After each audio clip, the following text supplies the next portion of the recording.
Yeah, this time. Don't let it happen again. Hey guys, how are you? Welcome to the Drag and Drive Show presented by Summit Racing.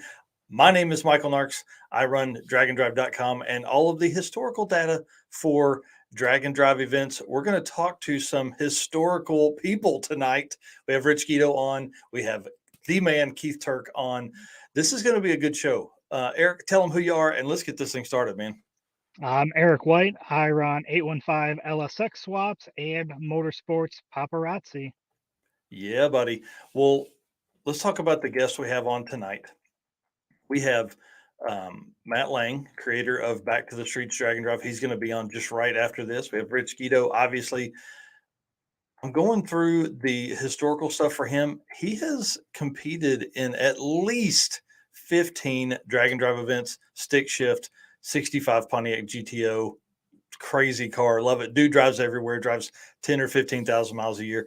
And then if you don't know, Keith Turk is we'll figure out what his exact title is. I'm going to call him the race master of all of the major drag and drive events. You know, obviously Hot Rod Drag Week, he has been a part of it since the beginning and then has now taken over the helm as with Sick Week and Sick Summer and all the Sick events. So this guy has a wealth of knowledge and the history behind a lot of the classes and how. So we're going to talk about the growth of the sport with him, because for a long time Drag Week was only one, and now we're seeing more events come into play and how that will change the sport and all that kind of stuff. So let's kick off. Actually, one last bit here. I did see that South Georgia Motorsports Park had sold to Raul and Jennifer Torres. I want to congratulate them on the purchase. It's always great when when a racer buys a track. That's always good for the sport. So it's good to see that, and you see that headline SGMP sold. I was like, I couldn't click the button fast enough. It was clickbait for sure on that. So congratulations to them. Ozzy and his wife are now going to focus solely on Orlando Speed World. So that'll be cool to see the growth that they have there. And what's pretty crazy is the Torres take over as this weekend. There's an NHRA event at SGMP. So pretty wild. Can you imagine taking over right as that happens? I mean, it would blow my mind and scare me to death. There's only one way to jump in, I guess. Yeah, both feet. So a little bit of backstory on Matt Lang. He is, I don't know, he's been to several events. He has driven and co-piloted and all that kind of stuff. So welcome to the show, sir. It's good to have you here. I'm excited for you to be on. I do want to start off by saying thank you for letting me be a part of Back to the Streets. This is going to, I think, change drag and drive in a great way. I think we're going to see some more racers come in, which is always a good thing. Anytime we can bring fast folks in, that's the way to do it. So some of my notes here, let me pull up, let me turn the thing off, and we'll share the flyer with the event. It is the end of September at Milan Dragway and Lapeer. Let's see if I can get my notes pulled back up here along with, yeah, perfect. All right. So tell everybody who you are and kind of where this idea came from. So I'm Matt Lang, competitor in many drag and drive events, 5 or 6 at this point. Finished them all so far. Back to the Streets was formed for the no prep racers and drag and drive guys that want to show what they can do at the track and the street, make sure their car is reliable, and yeah. And it's a no prep, 8th mile, heads up. This is where everything gets a little murky for folks. So we're going to talk about the format here in a minute, because there are some other events that are coming out that we'll actually talk about after this one that are an elimination style drag and drive, but you can't really do eliminations and people race to different track or race at different tracks. So you're going to kind of help us with some of the format of that. Again, it is Milan to Lapeer and then back to Milan. So Detroit area, which is always a good spot. It's one of the only events in the Midwest. Yep, so that'll be a plus. Yeah. And it's a weekend event. So let's talk about classes first, and then let's talk about the brackets, and I'll pull that up. Okay. So classes are small tire, big tire, high roller, true street, and hard tire. Standard and pretty no prep easy rules. Yep. Yep, I was gonna say pretty easy on the rules. One thing that I have seen some conversations around is the engine diaper or tray on the bottom, and some people, oh man, why is this rule here? Dude, if you're gonna run through 200 cars, which is the limit on this event, if you're gonna run through 200 cars and they're gonna be racing side by side, instant green lights, nobody can tear up their car and then we sit for 2 hours or 3 hours while they clean it up, or an hour, you know. Yep. Engine So diapers are $200 or $300. We're just asking yeah. every racer to include it in their program. Yeah, and there's a Facebook group that's dedicated to Back to the Streets you can join. And then you were maybe discussing a group buy type setup on that. So I think that's really smart. Yep. I've contacted Doug Cook and we're working on it. So Nice, nice. Well, that's always cool. So what would be the draw for like heads up style racers to want to come to this event? So heads up racing is normally like single eliminations. With my format, you have something to shoot for, even if you have a bad race. I'm sure there's guys that have gone across the country and lost first round, went home with empty pockets and a bruised ego. So Yeah. we're going to keep those guys racing all weekend.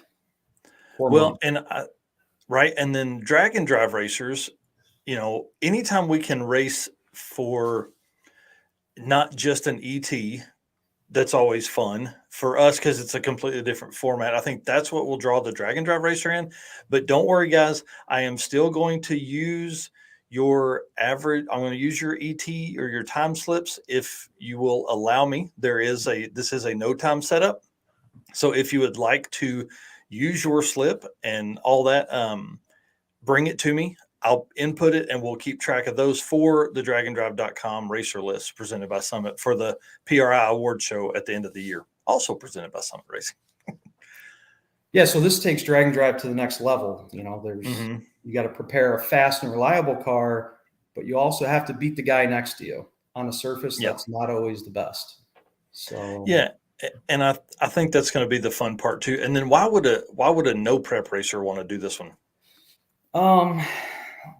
Although these racers are used to the heads up racing, it's going to take some mental and physical toughness to tune and fix their cars with no sleep, while maintaining that competitive edge. Yeah, I think a lot of the street racers that we're going to have come to this event, I think their eyes are going to be open. There is a lot of, I'm not going to say trash talk, but there's a lot of needling that goes on between street racers and no prep guys to the drag and drive stuff because we're just racing for an ET. So I think this will bring out and show how hard a drag and drive is. It is by far the hardest drag racing I think you can do, just simply because you have to drive in your car for the whole time. So lay this out and then we'll talk registration and then we got to get rolling. Okay, so day 1 and 2, you're going to make one pass against a randomly selected competitor from your class and group level. So, for example, if you win both of your days, day 1 and 2, you'll stay in the A group or A bracket for the biggest payout. If you win one day and lose one day, you will go to the B bracket, and obviously 2 losses will go to the C bracket. It's pretty simple. And those guys are still able to win a little bit of money and a cool trophy and all that kind of stuff. So even if you can be the winningest loser and still get some fun stuff out of it. Yep. So that's kind of the plan there. And we have a whole bunch of stuff planned for this event. That part of the country is obviously a car mecca, being around Detroit and all that stuff. So that's always going to be fun. And then we're going to be driving on some of the same roads and seeing some of the same things that, Ford and Chevrolet and Dodge designers and all that had in mind for these events. So, yeah, I'm really excited about the routes. Yep. And you can find more information back to the streets, dnd.com. Eric, can you put that in the chat? Back to the streets, dnd.com for all the class rules and how. I think I've got the brackets and stuff on the website and how it breaks down and all that. And then when are we going to do registration? I'm thinking middle of April, maybe the 15th. Okay. Yeah, perfect. All right. We can't do the 15th because I'll be on the circuit running it. So we'll have to push it before or after, probably maybe that Monday Sounds good. or Wednesday, something like that. So perfect, dude. Thank you for coming on. I appreciate it. Obviously, this isn't going to be the last time you're here. We're going to talk as we get racers interested in this and conversating about the event. And again, thank you for letting me be a part of it. I'm excited about this new style. I think it's going to be really fun. Thank you for having me, Mike. Yeah, dude. All right, we'll see you later. See ya. Cool, man. I'm telling you, this right here could change some things. I think there's a lot of racers that will enjoy the side by side stuff. I think that's really going to change it up. So we'll see. I don't know. And spectators. I think it'll be fun for spectators to watch too. Yeah, especially when you have a no prep situation and it's heads up and it's instant green. There's a lot of time there where people will be literally putting it on the line. So I'm excited to see our drag and drive competitors go out and beat some of these street racers that talk a bunch of trash. We talk about the heads up in that. There is a new event that John Paul Franks is hosting in July. So to switch up gears a little bit here, and I didn't grab the flyer, but you can find more on it at headsuphustle.com. It is an elimination drag and drive, which is what I was talking about a little bit with Matt there. It's July 14th through 16th. It is also at Milan, Lapeer, and Milan. They are doing it a little different. They're doing Q1 at Milan. Then you'll drive to Lapeer and do your second qualifying. He will use the average of your two passes in your qualifying sessions to put the lineup or the brackets together for the ladder. And then they're doing all the eliminations on Sunday at Milan. So pretty neat deal there. I really like that style setup because then you come into Sunday with a shootout with, 300 miles on your car and all that kind of stuff. So I think there's a lot of people that are trying a few different things within the drag and drive community. And that's why I'm excited about having the guys on later like Rich and Keith, because we can talk through some of this, what's coming in the future for drag and drive and all that stuff. We got a question here. Any info about the drag and drive in Centerville, Arkansas? Nope, I don't have anything on it yet. All I know is July 15th is the date. It is a single day event. It has basically they'll drive 100, 120 miles that morning and then come back and race heads up. I don't know if they're going to, or sorry, I've been saying heads up a lot. They're going to come back and make passes. I don't know if they're going to use I don't know what the format is. I've talked with the promoter only once through Messenger, so I hope to have a little more info on it. But again, July 15th, you can find it on the draganddrive.com page, draganddrive.com/news, and then scroll down to the events. So with the Heads Up Hustle, we now have 25 drag and drive events in 2023. That's wild. Wrap your mind around that. The next event is in I would call my growing up home track. Delta Speed Week is going to be at George Ray's Wildcat Drag Strip, and it's going to be all Arkansas tracks. So the Tyler Russum is George Ray's grandson, and he has taken over the promotion of this event. 4 days of racing. It is August 31st through September 3rd. So again, we talked about it a little bit last week. September is really stacking up to maybe be the busiest month ever. Used to it was June. Now it's definitely September. So Rich is in the background. So we'll see if he's going to just take the entire month of September off and hit them all. So it's a pretty wild month there. And then last event stuff. And then we're going to jump into some drag and drive trailers we're going to blast through these. Event registration for the Central Illinois Streetcar Shootout Drag and Drive is live.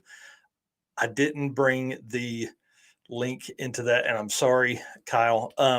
Spots are very, very limited on this. They're doing it in a way that will use your average across that, but it is also a streetcar shootout during the event. So you are racing heads up. So they'll do qualifying, the drive, and then the racing, and you can select to not do the drive and just stay in the race. So that'll be an interesting turn too, because some of these guys that will have driven 120 miles, let's say, between Saturday and Sunday racing will be competing against guys that didn't drive their car on the street that far or didn't drive their car on the street at all. So it'll be interesting to see how that works out. There's like 16 cars per class is all that's allowed. So jump over there. You can find it at CISCS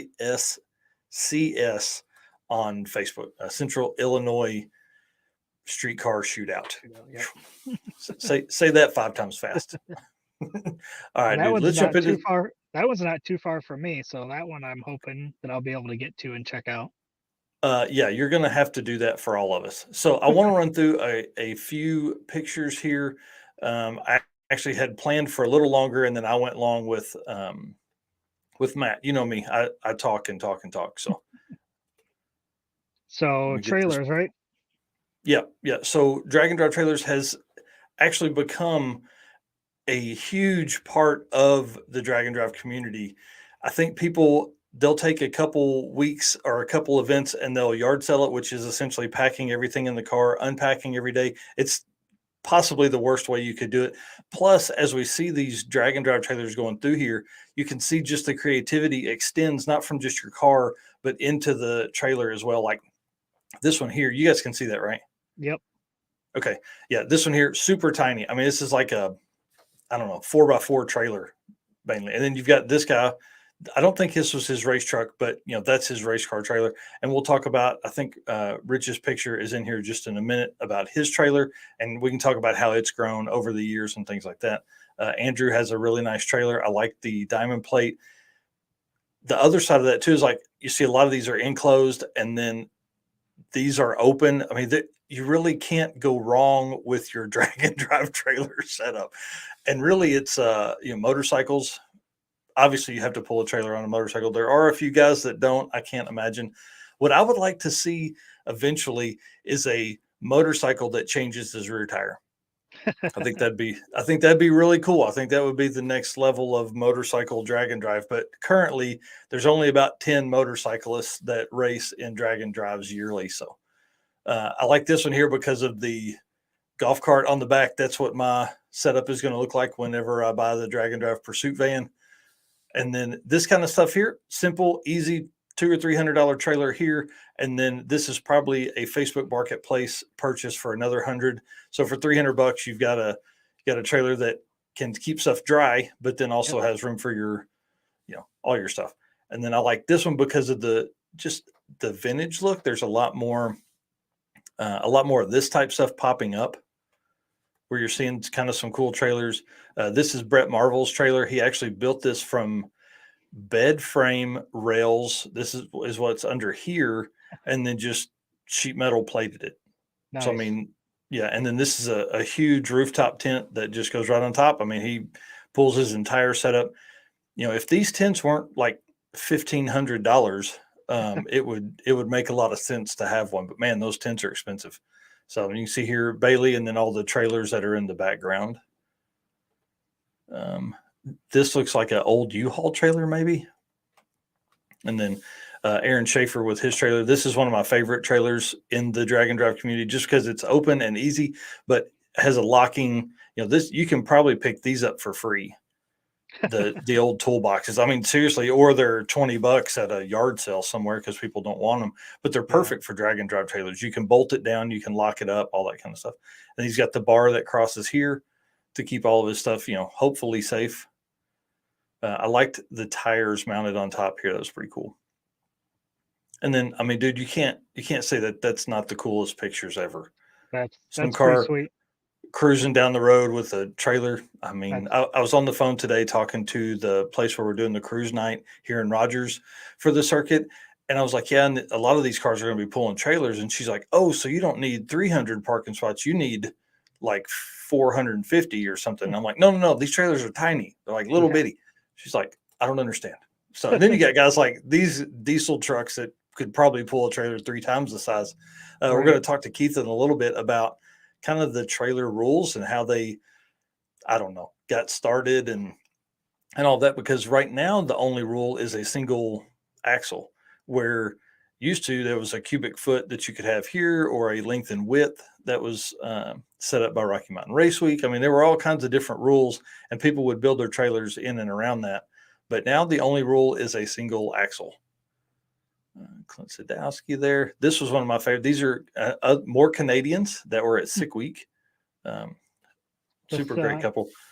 This here 9 Finger Wrenching says he loves Hall and Ash's trailer. It's a coffin on wheels.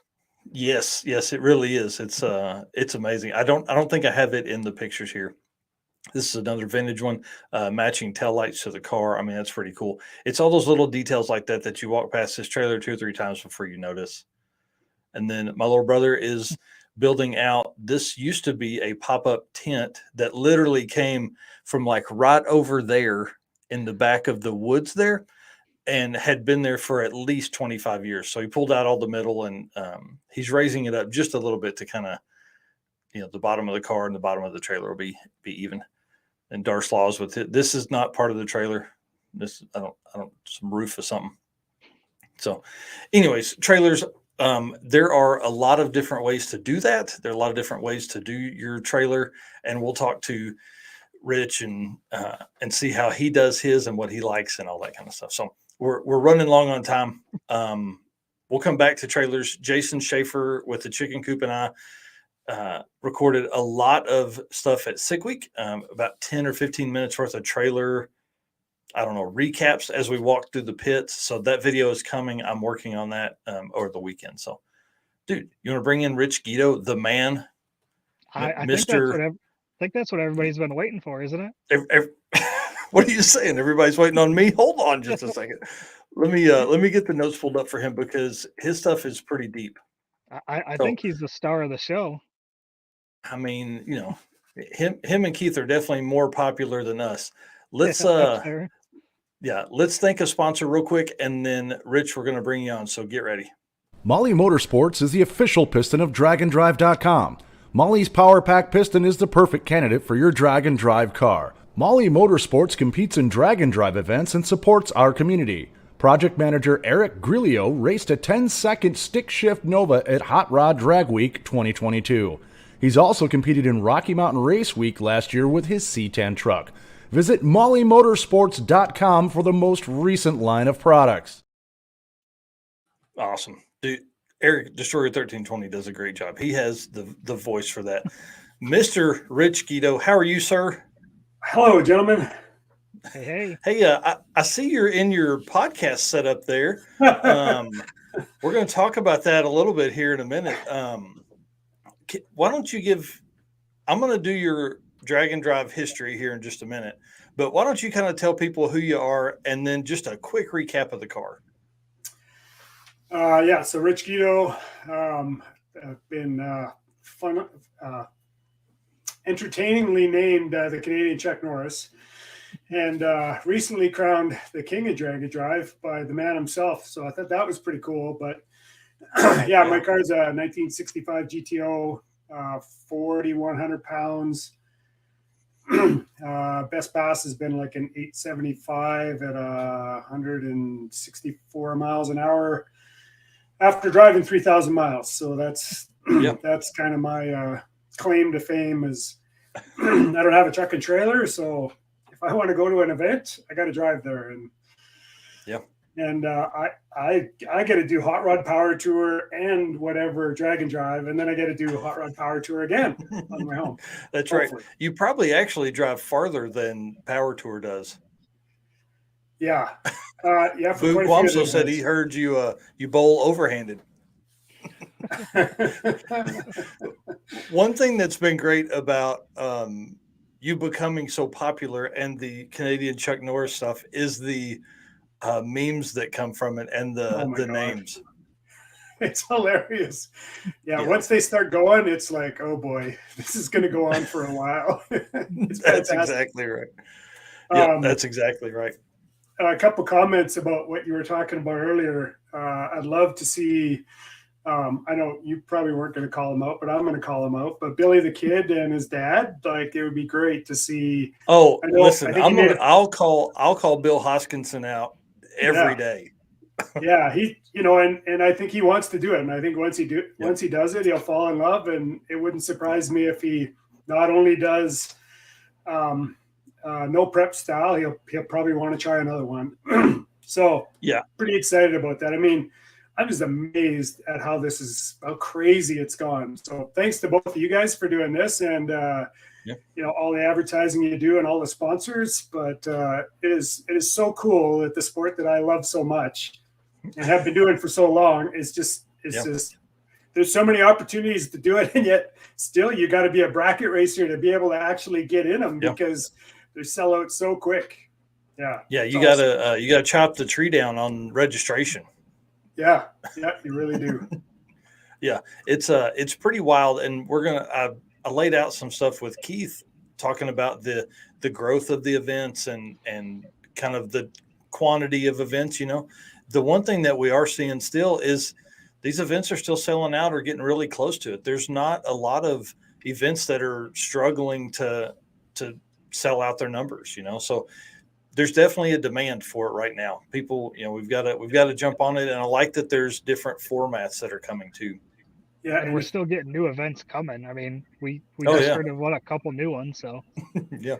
Yeah. And if you've never been yelled at, sweared at, or, plain just ignored by Keith Turk, you're not really a drag and drive guy. There you go. There you go. Well, let me lead into, I'm going to pull up the pictures here that I have, and we're going to kind of go through some of this stuff, but I'm going to pull up my notes, and that's where we're going to start is your history of drag and drive.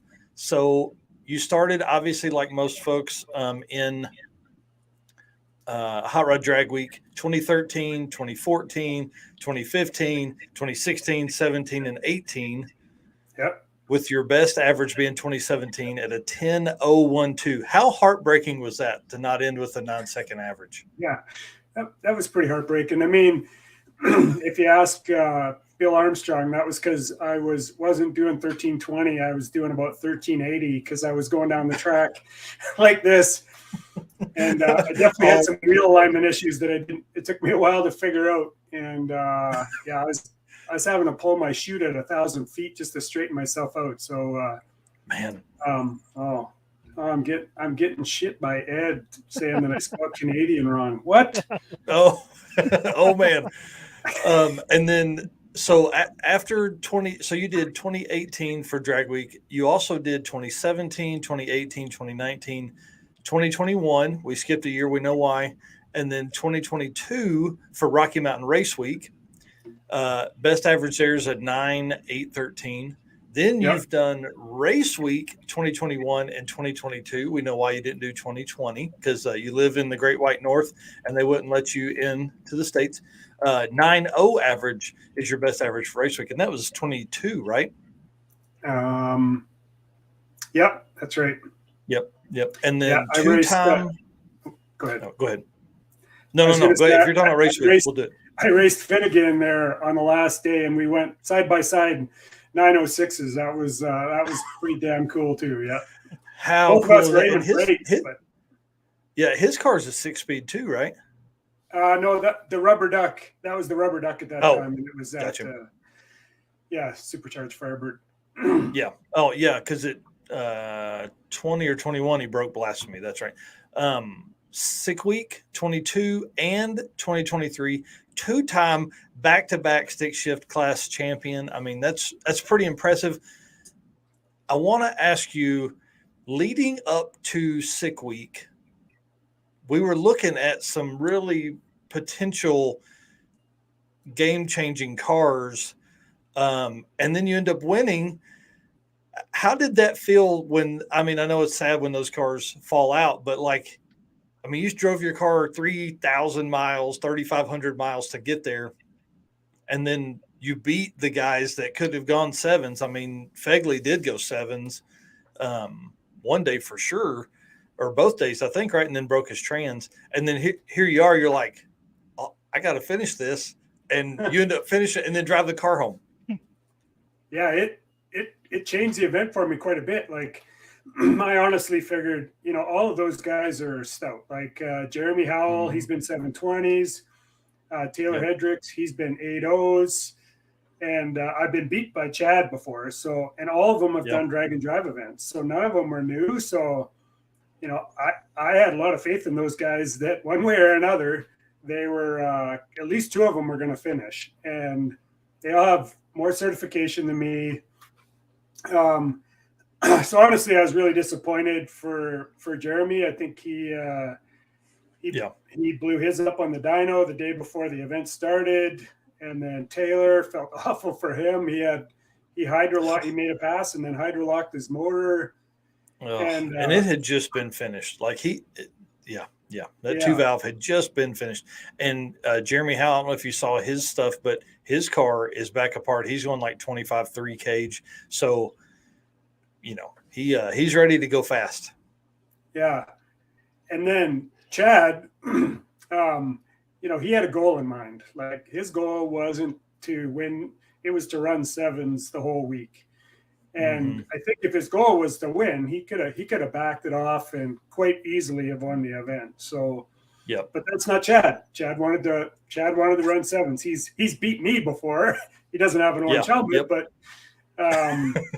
his goal was really, he's got a trophy from race week. So yeah. So and still, he went 7:57 at 193 or something miles an hour, which is just blows his record out of the water for that pass. So, but I'm in staging. I hear Chad broke, and he said on the loudspeaker he wasn't going to fix it, and so I was literally in the car turning the knobs down, thinking, now I gotta finish the week, but I still wanted to run 880s or better, and so it was. And does your 875 put you faster than Bill? Is that right, or is he going? Not yet. He went 870, but he wasn't there, so I definitely need him. Right. Yep. We'll get there. It just wasn't the time. 3,000 miles from home, and it just wasn't the time to turn it up and try to check that box yet. We'll check that box. Yep. Just not sure and the other side of that too is like if you're like in the Rocky Mountains and you've got Trevor Brandon there, you can do some maneuvering around, which we'll talk about in a minute with King of the Open Road. You could get the car home. Being in Florida, man, I'd hate to find out, one, what the airplane ticket would cost, or two, to rent a car to drive that far one way, and then just the hassle of trying to get the car back home. You've done Miles of Mayhem both in 21 and 22. I think you were you're the inaugural first person registered for Miles of Mayhem, so that's pretty cool. I think you're a pretty big part of that team and helping them get the rules stuff and all that together. Yep. And then King of the Open Road in Oklahoma City, November 2022 event. Dude, you break all your stuff, the entire drive line, and replace your trans. Y'all, this is serious. He replaces the transmission and rear diff in the pits on Sunday and then drives it home. Pretty impressive stuff, man. That's a good time right there. You've had some adventures. We're going to talk about those here in just a second. So you gave us a little bit about the car. How long have you had the car?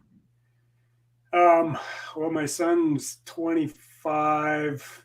So it's about 20 years now. And Wow. Just a quick story about that. I had a 69 Firebird convertible, palladium silver, black top. It was a great street car. It went like 11, 17 at 122, but it was a convertible. It didn't have a bar, so it was going way too fast. No, actually, sorry, that was the GTO before it was running like 1220s, but it was still way too fast. And I knew I wanted a stick, and I knew I wanted a hard top. And so I should have sent you some pictures, but I pulled this thing from an orchard in Creston, BC, and they had got it from a junkyard. Like, it was a heap. Nice. In fact, when we got it home, I tried to roll it off the trailer. There was no pinion on the diff, so that the thing wouldn't even come off the trailer. And my wife comes out and looks at this thing, and she's like, and it is bad. Like, the passenger doors kicked in, the passenger rear quarters kicked in, the front is smashed in, and you're like, look at my new car. Yeah, she's like, oh my God. But honey, it's That's red funny. it's black with a red interior, and it's a stick. And yeah. Anyways, She's like, so I've had it about 20 years. The original goal for the car, it was a tri-power 5-speed with a TKO, was to get to run 1150s and get 20 miles to the gallon. And nice. And so now you run 870s and get 20 miles a gallon pulling the trailer. it gets better gas mileage now than it did back then. Yep. Yep. Yeah, that's cool. That's what's always fun about big cubic inch and big turbo stuff is like you turn that thing way down and just cruise, man. Yeah, just so yeah, this next picture I'm pulling up. I asked for some of your favorite stories, and these next 4 pictures are the pictures you sent me to tell those stories. So give us some detail around this one here. Yeah, so that's Pat Miker's 67 Chevelle, and this is like 2017, and he had some bad tire shake at the track, and we're traveling late in the dark as usual, and I think it's like 11:30, just about midnight, and we're in Rudesville, Illinois, and Pat's having battery problems.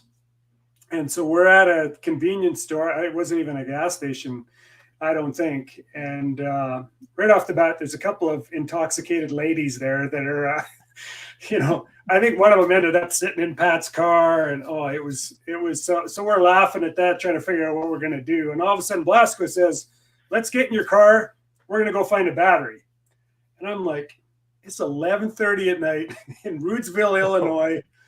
We're going to die, but let's go. Yeah. So we hop in the car and we're driving around, and all of a sudden we see some people driving, and Matt's like, "Follow them." And I'm like, "Okay." And so we follow them, and they park, and we park beside them. And right away, it's these 2 old biddies in a car, and she rolls down her window and she's like, "What do you want?"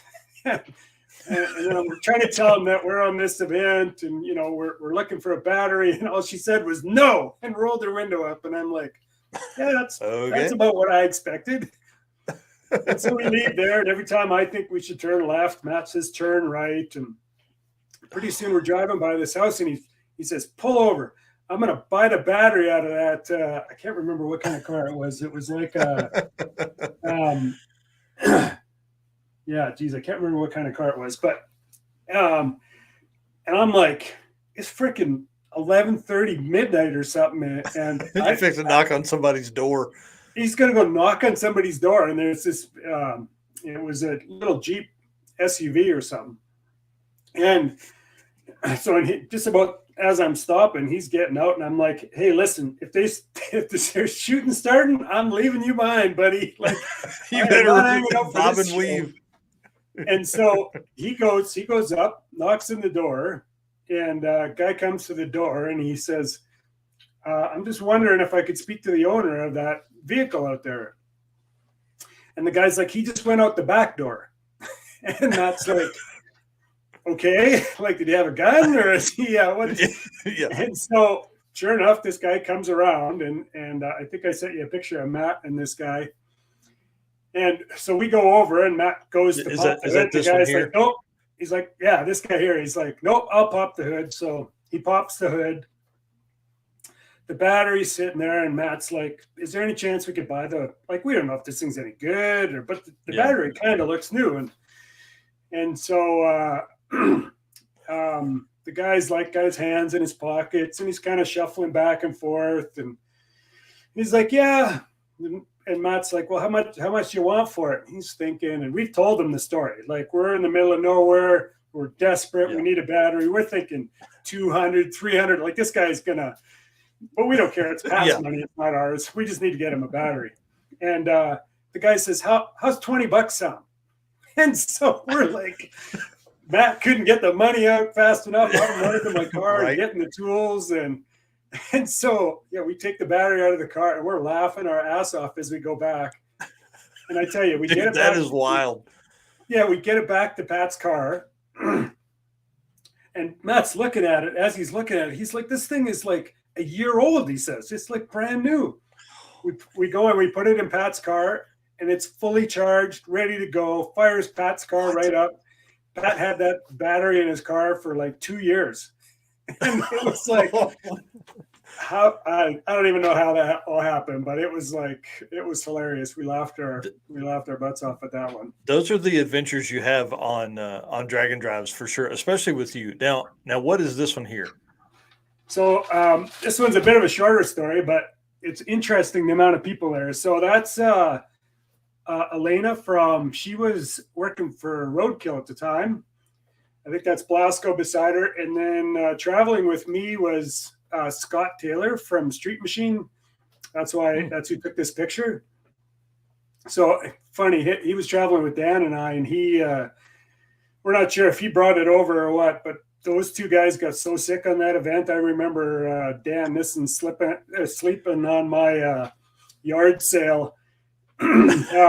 And it's like, I don't know, 100 degrees out, and he's shivering, and it was bad. But anyways, oh man, Derek was having problems with push rods, and it ended up it's a small block Mopar in that Land Cruiser, and it had a push rod with a cup on the end of it, and it busted the cup off, and nobody else has got push rods for it.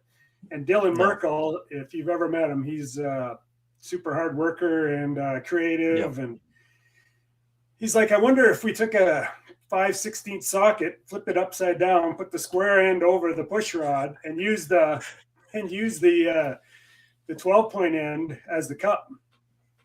And that's exactly what we did. And oh my gosh, I think I got another picture of it somewhere, but epoxied it on there, or red Loctite. It was close enough. And and ran for 200 miles that way with that was the cup of the push rod. And so he was on roadkill, and it was a pretty funny story. We had a good laugh at that one too. Yeah, that's ingenuity, I think, is what people are surprised about whenever they're coming up on, when they're first in the drag and drive stuff. Now, this next picture is you, I guess probably same trip. And then this is you working on your car. Tell us what happened with this one.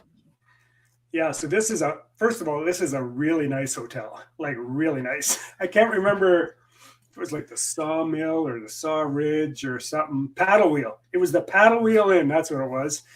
And it was lakeside. And this was I didn't get to see much to this hotel room, but it was really nice.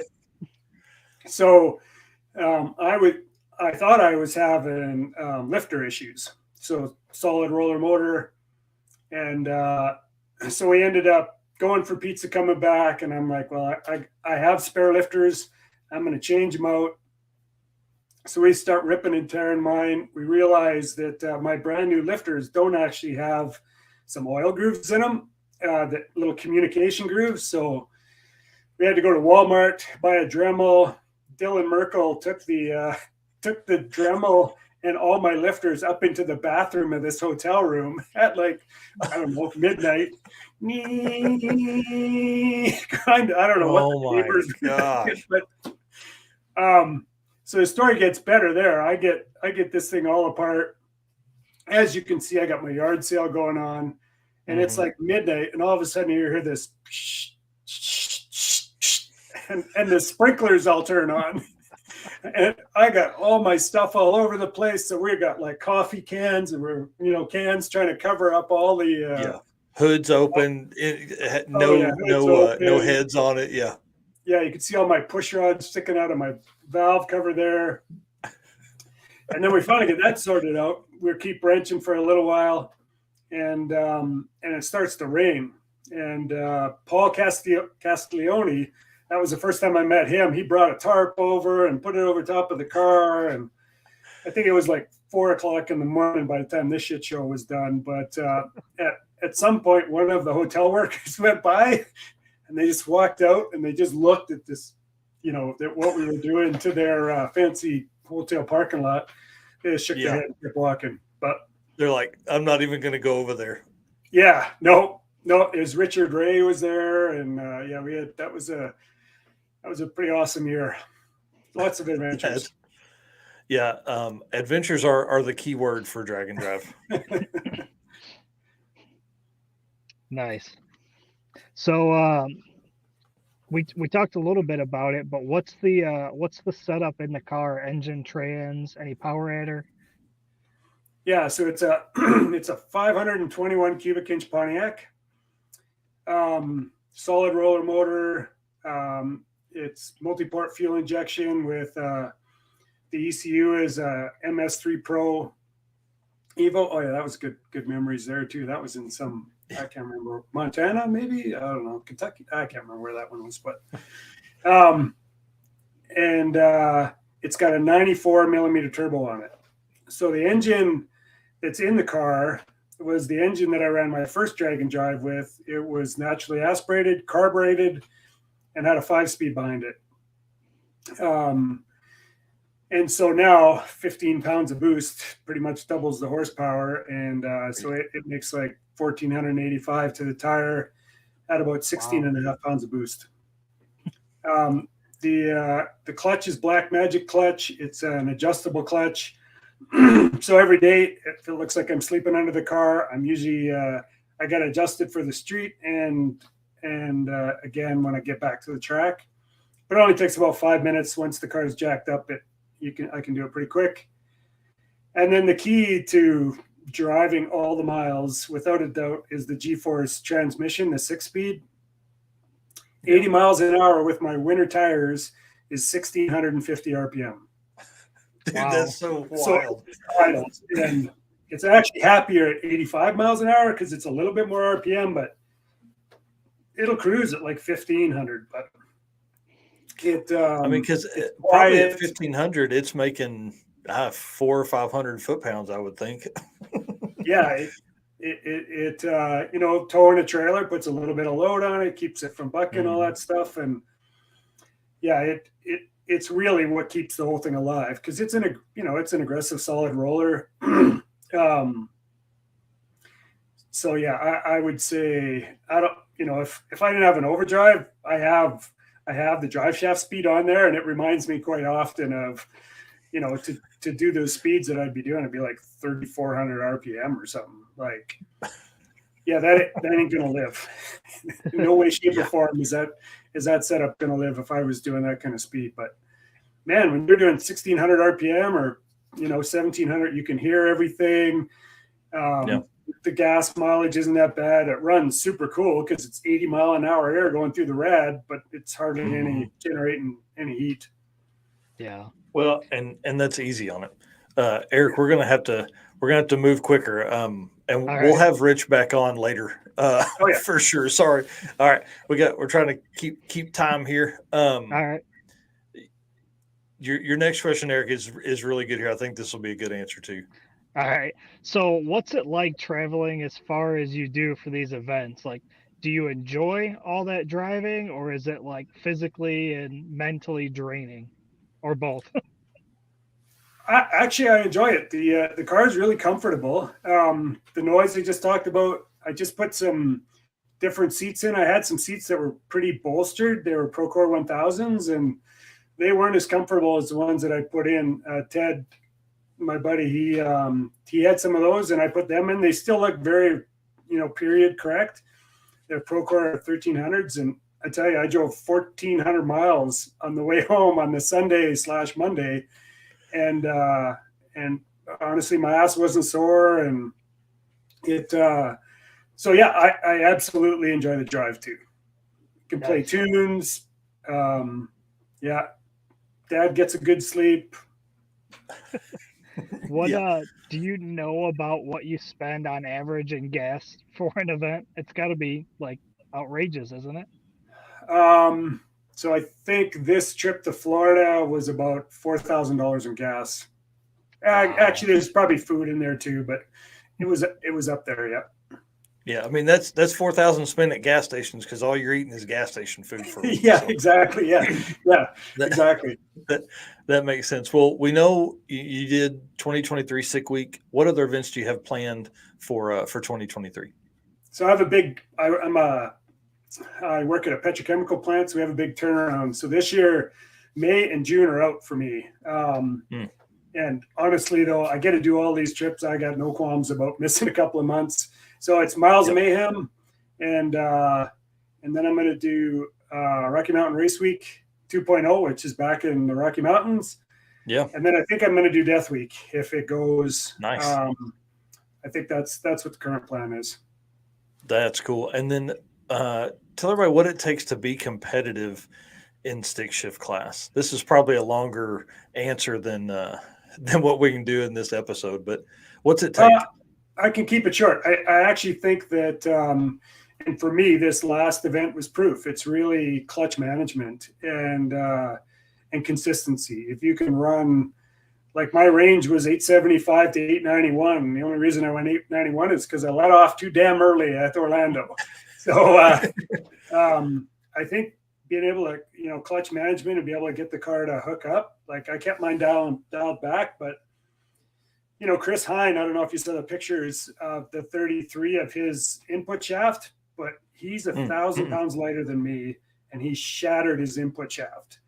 And it was really about clutch management. So you got to get that figured out, because it's the only way you keep a car like my, where the drivetrain all stays alive, because you're not beating on it and shocking it so hard. You have to be able to get the car off the line without beating the heck out of everything. That's a beautiful picture, hey? Dude, I love it. This is my favorite right here. Yeah. That's the sea urchins in the middle of nowhere. Yeah, that's right. So that was $50 to clean that thing in that car wash that day, because there was so much frozen ice underneath that car, and I'm washing underneath the car too, trying to get all the salt and crap off it. It's well worth it. Worth everything. Yeah, for sure. So I know Adam Dory, he's in here watching. He wanted me to have you tell the time that Stevie got a ride in the GTO. Yeah, so Adam's girlfriend Stevie, I think she really wanted the ride in my car. That's his girlfriend? That's his girlfriend, fiance. I don't think they're married yet, but so I like to goof around, so I'm like, we should have some fun. But before she got in the car, he just kind of tapped his leg, like, just so you know, I'm prepared. And I'm like, Canadian and naive, but not for very long. And I'm like, all right, I'm not sure I want to joke around with him. And I know Adam's history. So I'm like, all right, we'll have fun, but we won't probably, goof around and pretend much, because but yeah, Stevie rode in the GTO. I'm pretty sure she had a good ride in the car. I can imagine, and then she drives his stick shift stuff and competes at Rocky Mountain and Race Week. So, that only adds fuel to the fire for them wanting to build faster stuff. Oh yeah, the best of people. Yeah, that was just me showing off all my Crower valve train. Oh, look at that time slip. Yeah, man. Here we go, right here. Boom, 875 right here on the right. If you haven't seen it yet, I actually have a full video on the channel of that with Blaine's kind of lead up to it, your burnout, your pass, and then Blaine's reaction. And I think I even got your dad in there too. So really good video. Awesome. I'm really glad I was there. It was happenstance that I was there at the right time. And after you made the pass, I was like, I think that is his fastest pass. Yeah. Yep. So it's pretty cool. That was at SICK Week 2023. Everybody see, it was even on Valentine's Day. It's a good Valentine's Day gift to yourself. Well, let's switch gears just a little bit. Let's talk about your podcasting, because you do that. We love obviously talking to folks and things like that. So what got you and Bill into podcasting? Yeah. So, Bill and I became good friends in 2013. And then,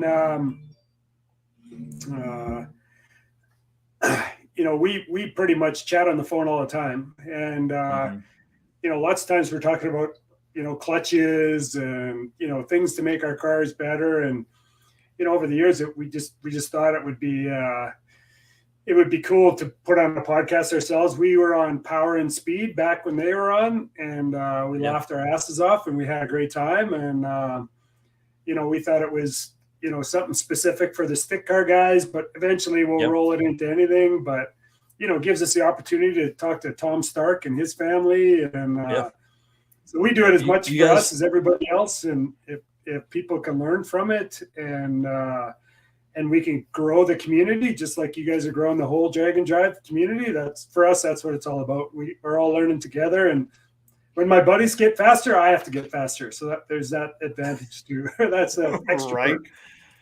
Well, how many shows have you guys done? You're like in the 20s, right? No, I think we're at 15 or 16. I think we're right around Gotcha. there.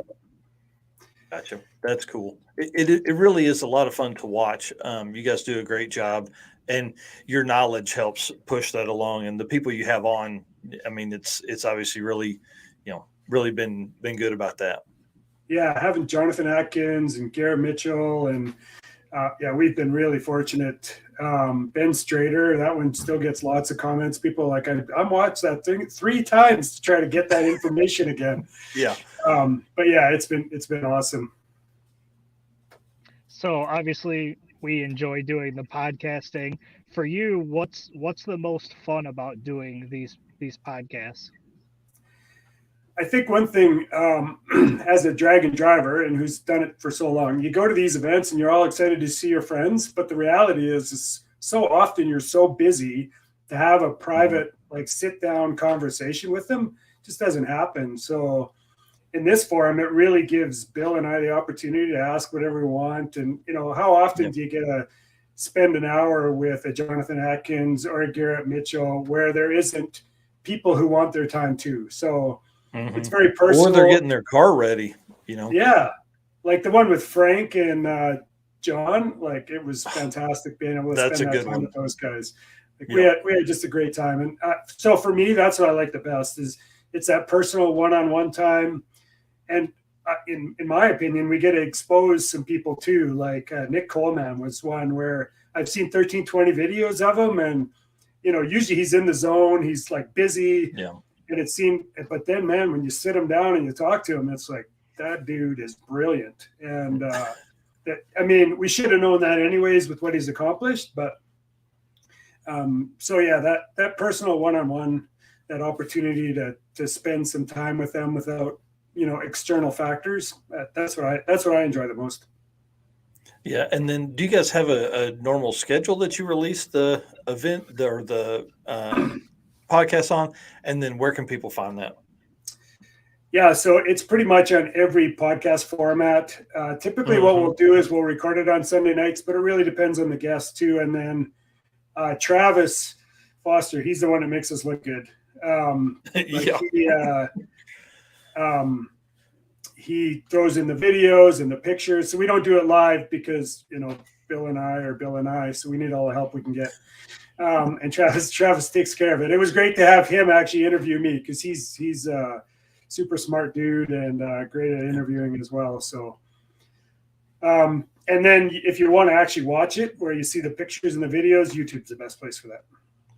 Yep. And then he goes in and edits and kind of lays over what we've done tonight, is showing some pictures and things like that, along with what you guys are talking about on the topic. So it's pretty cool. Yeah. Yeah. I typically will, I think I have seen almost every one of them at least once. I'm an auto guy to the core because I'm just like, that's easier. But the level of stuff you guys talk about is really fascinating to me, and what it takes to have a car live at the speeds, like Atkins talking about taking the grub worm into low 6s. I mean, like that or mid 6s, that car's crazy fast, and how you make the clutches work, Yeah. No, don't worry. It's my eyes go hazy when you talk converters too. So that's the way it goes. Well, who is your next guest up on the podcast?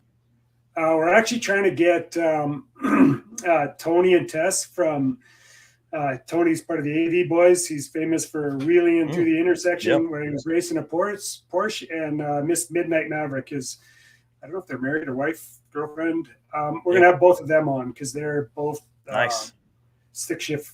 But, I think we're going to transition. We'll have lots of different people on it. Won't just be stick shift people. So, but yeah, we're hoping to have them on next. That's cool, man. Well, Rich, I want to say thank you for hanging out tonight and spending some time with us. I hope that everybody goes over and just binges the podcast because it really is good. It's a ton of fun. And you've been on a lot of other podcasts. You've been on here a couple of times. I think this is the second or third time we've talked, and this one's a little shorter than we did last time. Yeah, that's okay. I totally get it. I really appreciate you guys' time. I appreciate the invite. Yeah. And I appreciate all the sponsors that support you guys and support all of us. We couldn't do it without them. So thanks to all of them too. That's for sure. Well, dude, thanks a bunch. I appreciate it. And we'll talk soon. We'll message and all that fun stuff. I'm always asking you goofy ass questions. So okay, try not to get Keith to not swear at you, or, curse at you. Hey, listen, I've had those. I've had that Keith Turk face given to me before. So they won't be the last time, I promise. All right, thanks. All right. See you. Thanks, guys. Thanks, Rich. See you. Thanks. What a cool dude. He is he's one of my favorite people. I mean, just bar none. Even if we didn't race, he would still be one of my favorite people. Let's jump in. Let's thank one of our sponsors, Sweet Patina. We're excited to have them on as our Built for Drag and Drive sponsor for 2023. This really is a blessing because it has pushed my ability to feature more racers and their cars, and I love it. Sweet Patina has detailed products, apparel, garage art, everything that you need for your garage and your car, shiny or patina paint, doesn't matter.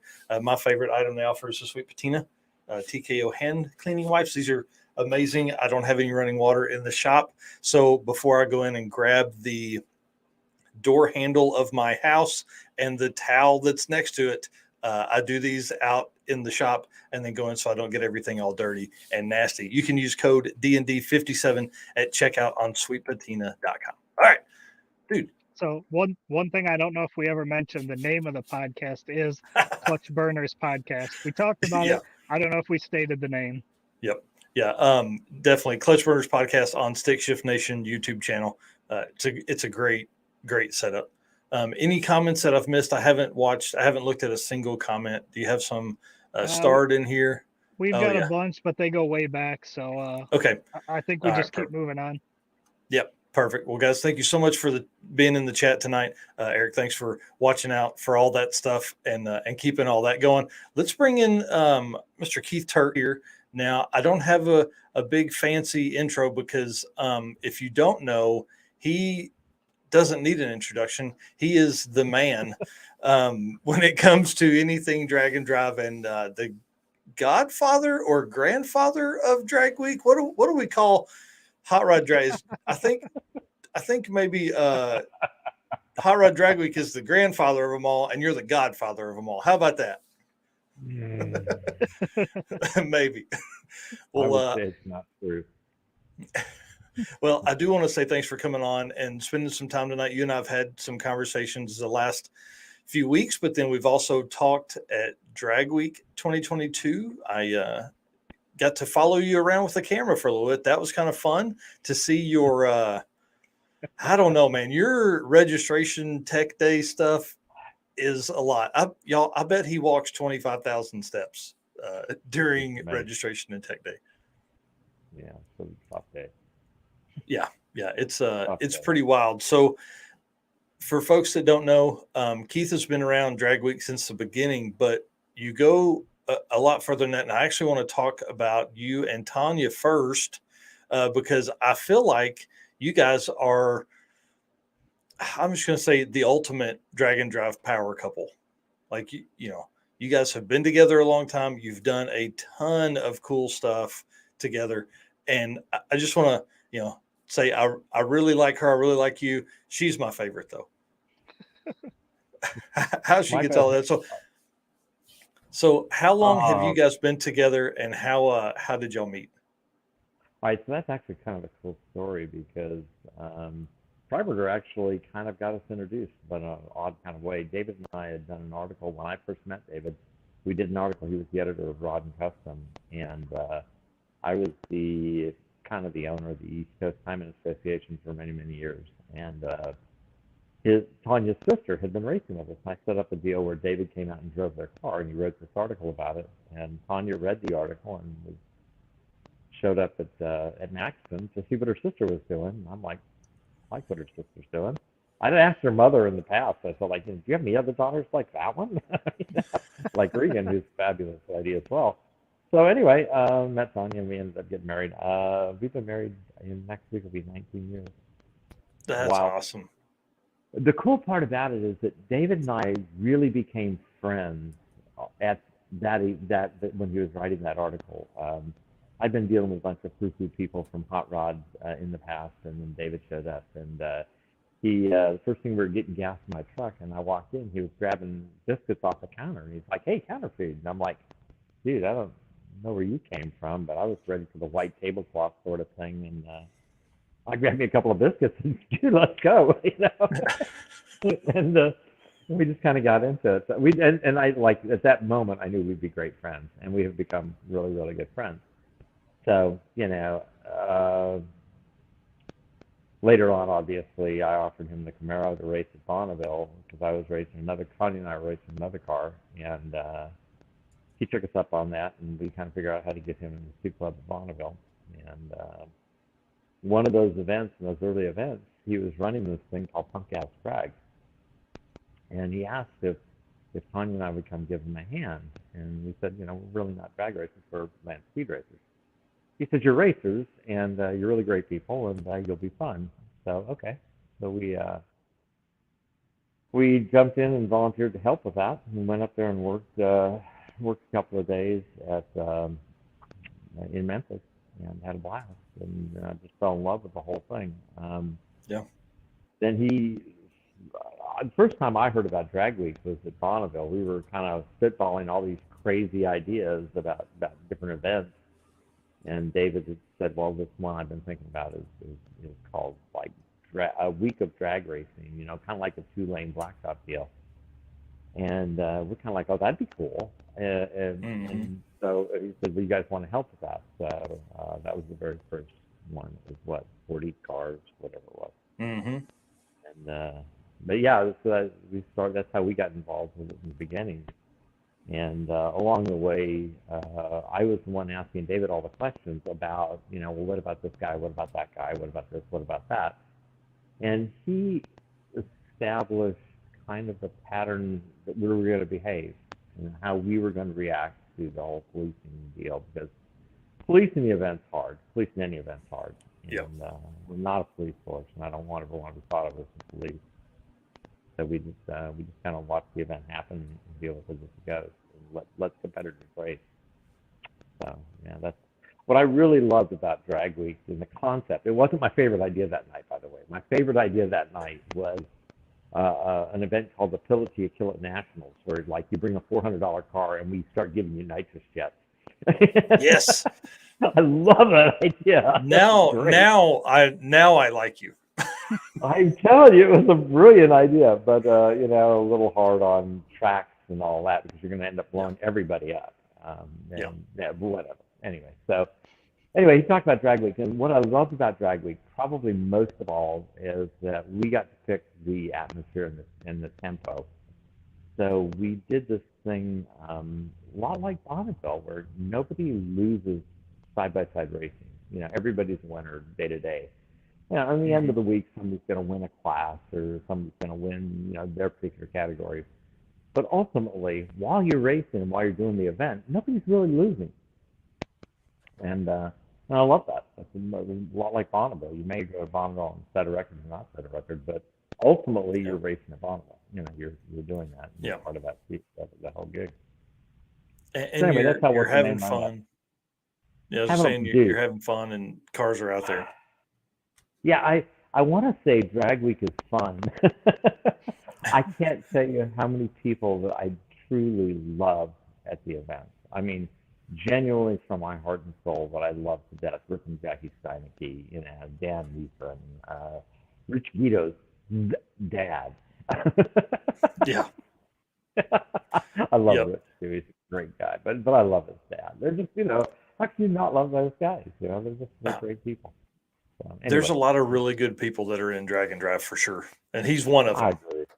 Yeah, they really are, and they've all treated me with respect, and I genuinely enjoy it. That's awesome. Well, what are some of the things that you and Tanya have done as a couple? I know that you hold a couple records. I think she has driven on she's land speed raced, right? Yeah, Tanya and I one of my gigs early on was chasing 200-mile-an-hour clubs, and I wanted to be in more 200-mile-an-hour clubs than anybody in the world.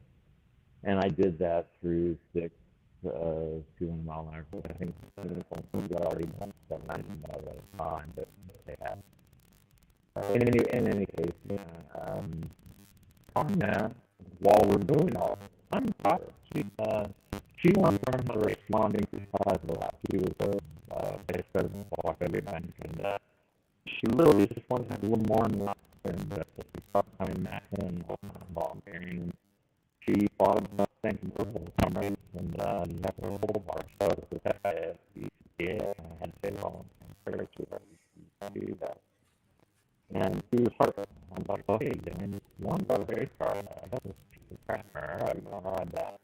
So we put the driver's seat, and put an eraser and blocks of pedals to be rid of them.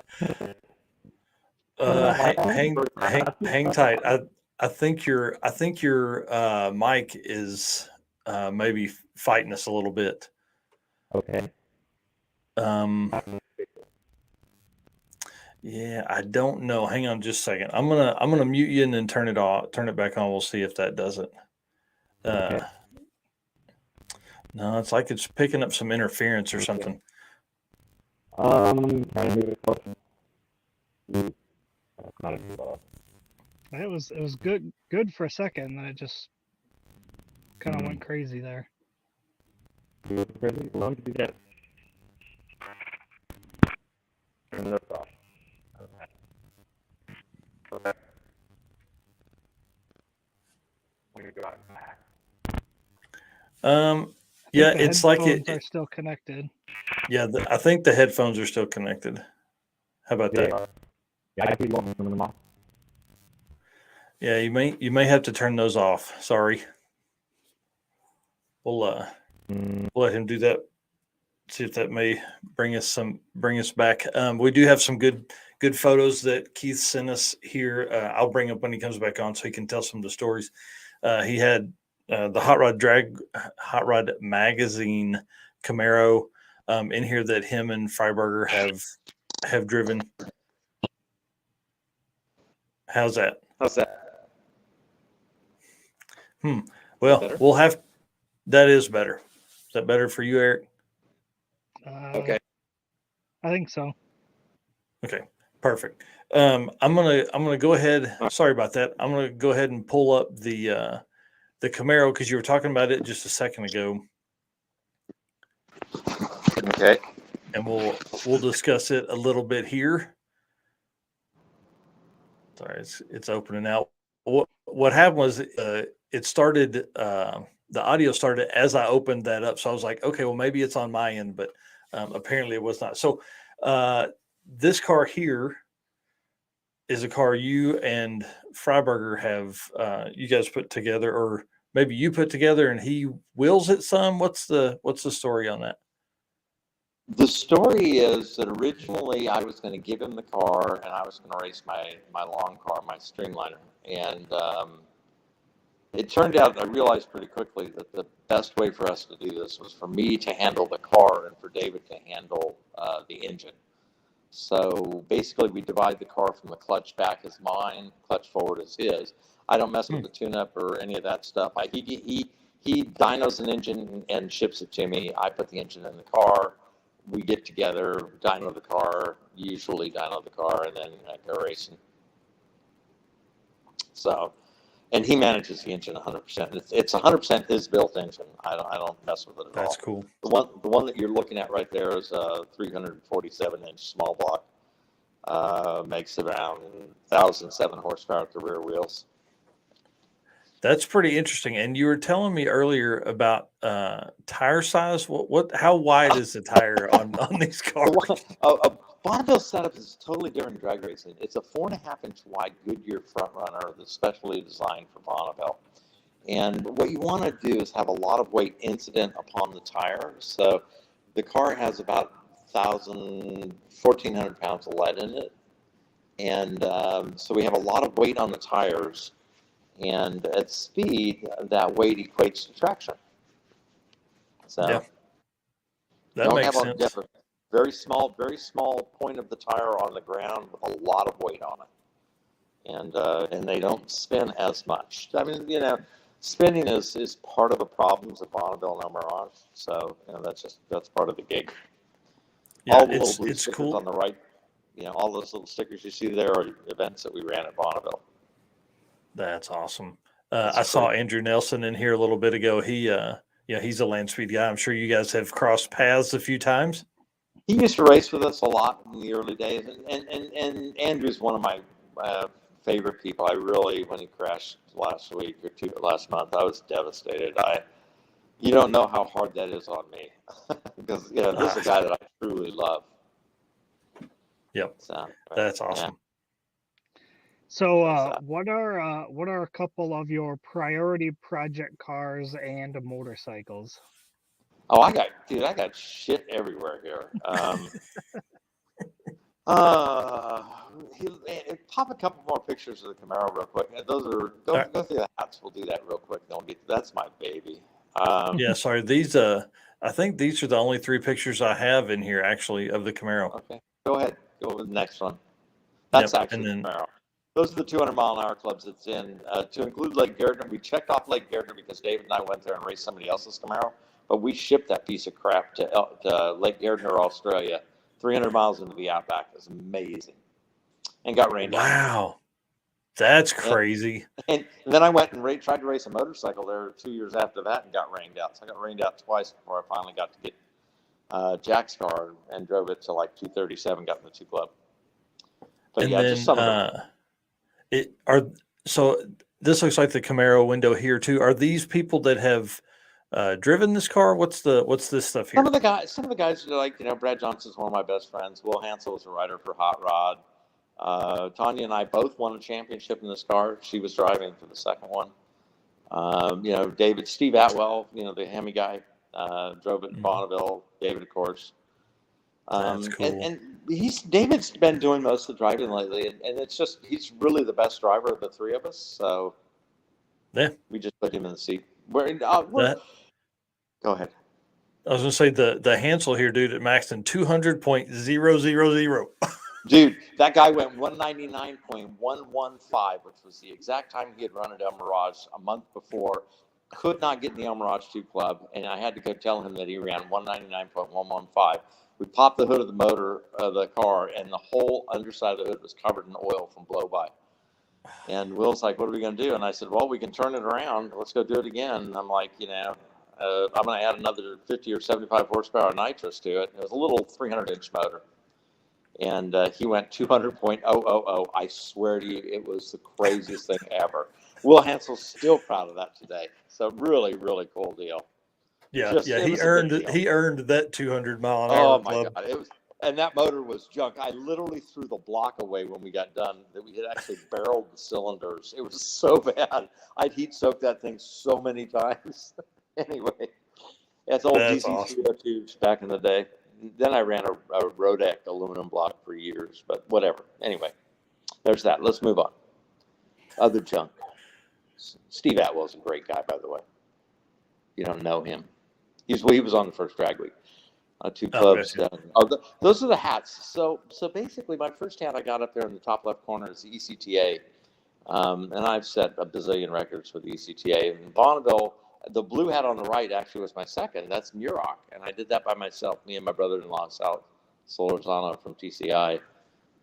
Sal and I went and raced at Muroc, and I got in the 2 Club, went 205.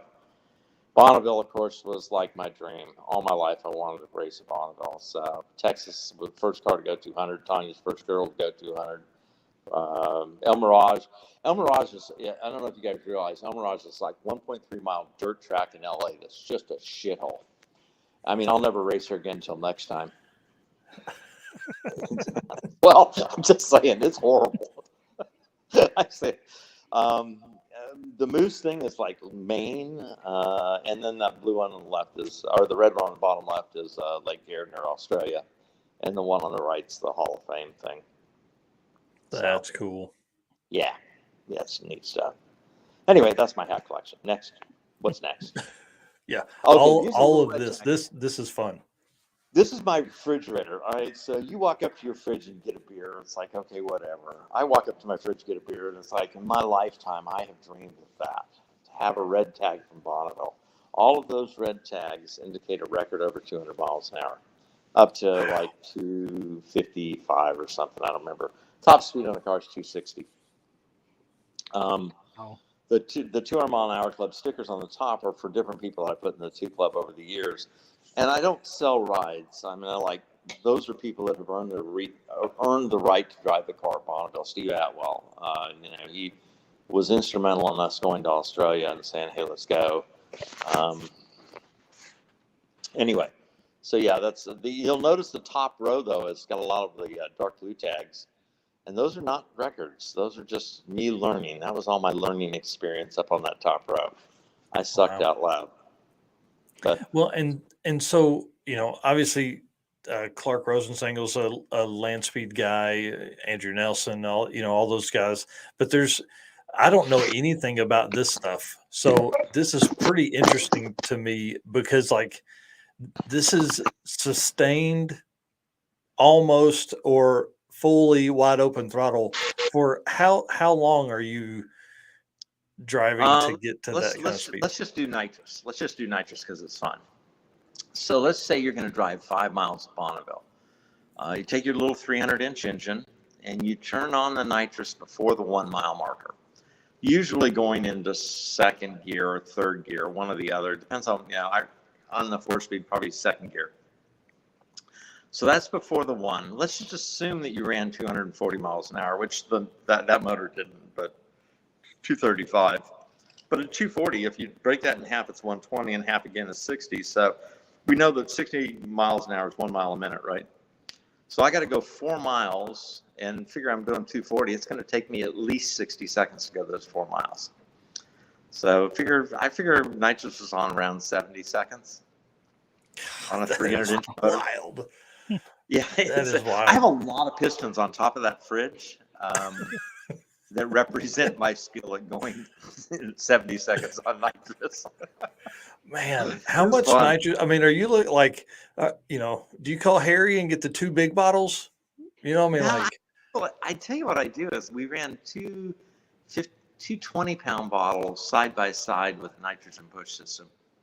The problem with nitrous, you don't want your nitrous tune-up to change from the start to the finish. I mean, we would only run 7 or 8 pounds of nitrous in a pass on a 300-inch motor.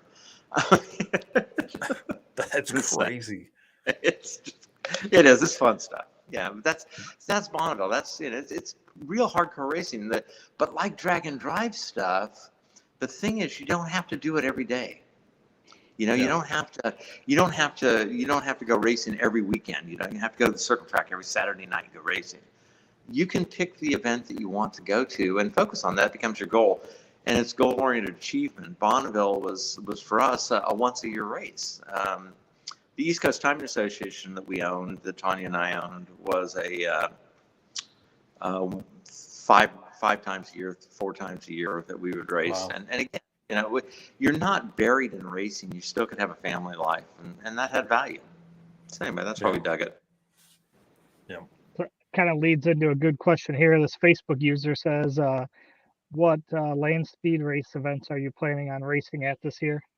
I'm going to go back to that shithole El Mirage. God, I hate that place. Did I mention I hated that place? It's horrible. I think maybe once. It's filthy. It's nasty. It's grubby. The problem with El Mirage is that you can't set a record from your couch. Yeah.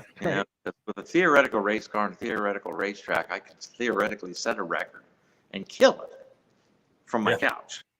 But the reality is you got to get off your couch and go to that shithole and drive in that place that's so incredibly historic. I mean, it is too. It's when you race there, it's like racing at Bonneville. You're racing in a place where everybody that's a racer's there. It's pretty crazy.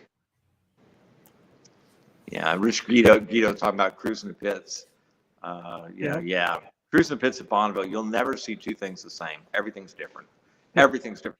Drag and drive, it can be like that, though. If you look around, I know Matt or Mike wanted to ask me about which class I like best at Drag Week, and I got to be honest with you. if I lean to any one class that said this class is just disco bitch, and the street race class is just insane. Yeah. You may get one. Hey, don't turn the 849 in.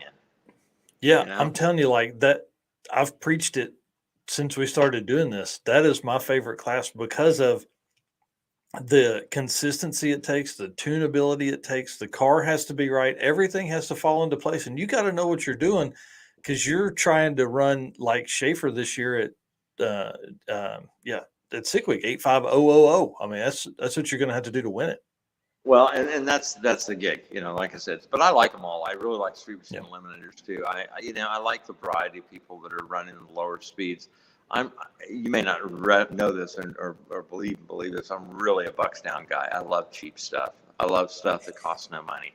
The kid sleeping in the back, Ryan sleeping in the back of his little Ranger pickup truck at Drag Week last year. That tickled me to no end. And I have to be honest, I was one of the people that really pushed for him to get the Spirit Award because I just loved his story. I loved that it wasn't about money; it was about his passion to be there. The Dave Teresi brings his daughter.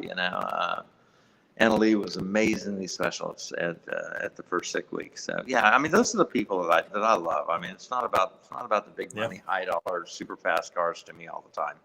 I love Tom Bailey. I love the effort that Tom gives. I love Dave Schroeder and the effort he gives. Him and his cousin just do amazing stuff. They're just, it's fun to watch. But anyway. So go ahead. What's your next question? Where are you at? Speaking of Dave, he's asking how fast Tanya is going. Oh, Tanya's been 251 miles an hour at Bonneville. That's a great story because we had gone the year before. We'd set 5 records and 4 different drivers. Something hadn't been done at Speed Week yet.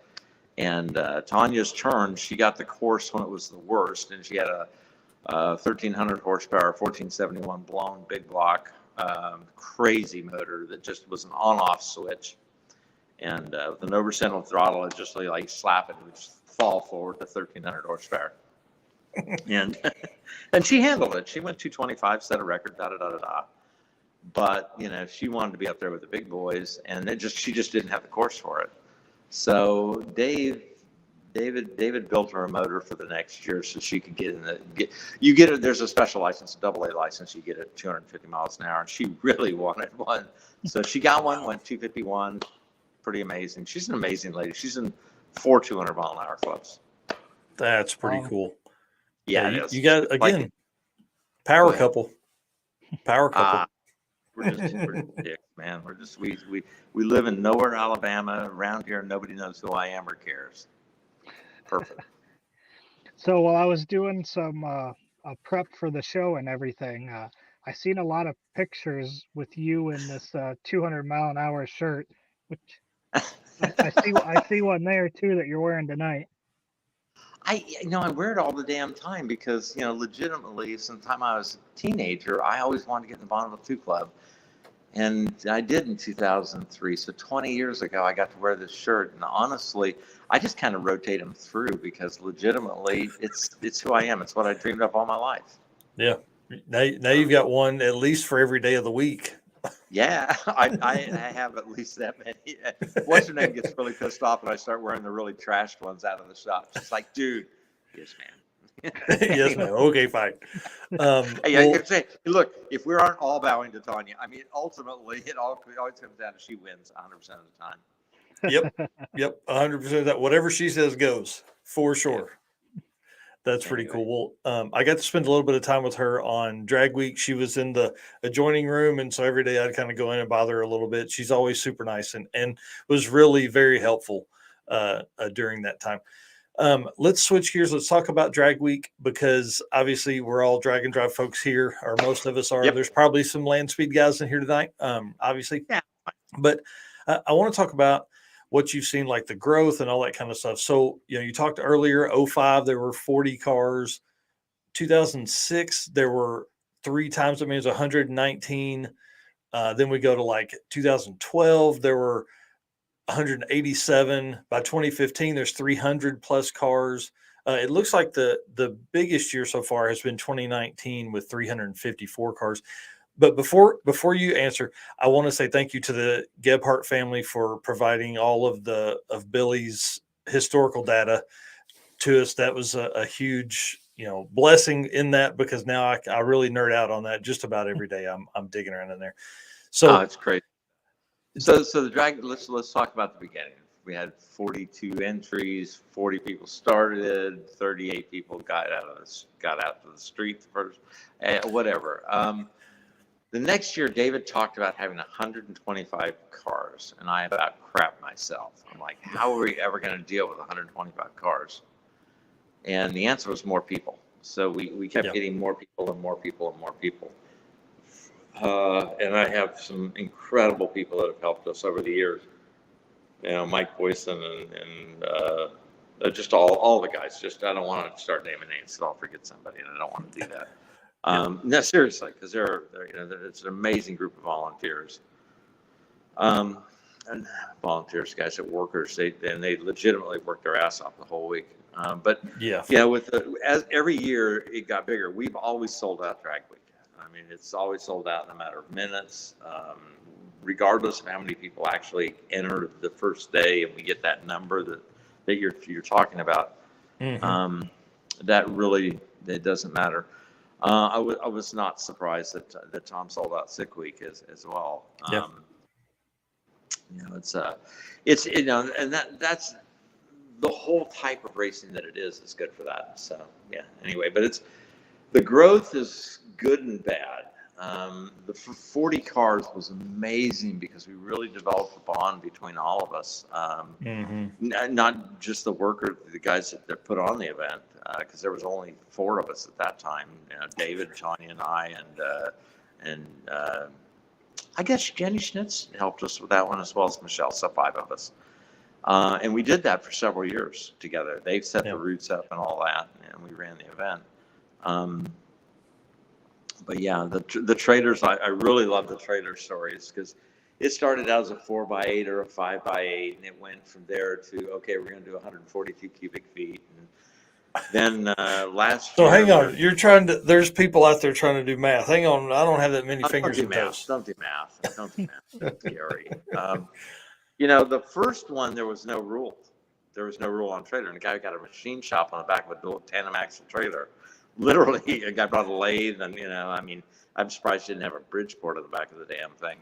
But it was a full up. He had everything: welders and hot and cold running maids. It was astonishing. So there's some things that came out of that first one that the guy that got caught. I'm sure well aware of that whole story. Trying to transport his car. Between tracks. But he literally got caught red-handed, so there was no question about it. And he basically said, "I quit." So whatever, it's all fine. Hey, somebody had to do it at some point, and we're glad we got it out of the way early. It was great that it happened the first time, because it established a pattern of that's 100% unacceptable. I mean, if you have to cheat to win, and that's the way you're going to win. Look, there's too few of us to ever actually catch you cheating. If that's what you want to do, then you're gonna get to cheat. You're gonna get away with it. I've got to look at 400 cars on tech day. The chance of me knowing whether your mounting hardware for your torsion bars are in the correct location is 0. If someone protests it, I will find out where they are, and I will damn sure know where they are if it's brought to my attention. Because I'll do that. I mean, I'll look at that and say, okay. But we're gonna talk about protesting in a minute, because I can only imagine the fun stories you have from that. You'd be surprised. It's not that big a deal. But in any case, so ultimately the trailer deal basically was just on the outshoot of the first year. We had a tandem axle trailer. It was like, okay, that's obviously too big. The guy was racing a pickup truck, and not a sport vehicle. It was a fast truck. It was I want to say a 9-second truck. It may have been a 10-second truck at the time, which was fast. But legitimately, we decided, okay, let's go to a single axle. We went to a single axle and limited the size of it, and so vast majority of trailers are built around that 142 cubic foot rule. We've just recently changed to the single axle rule, and I suspect we'll see an increase in trailer size slightly, But ultimately, when you're driving a race car, you can only pull so much trailer. Not that you don't have the horsepower to pull it.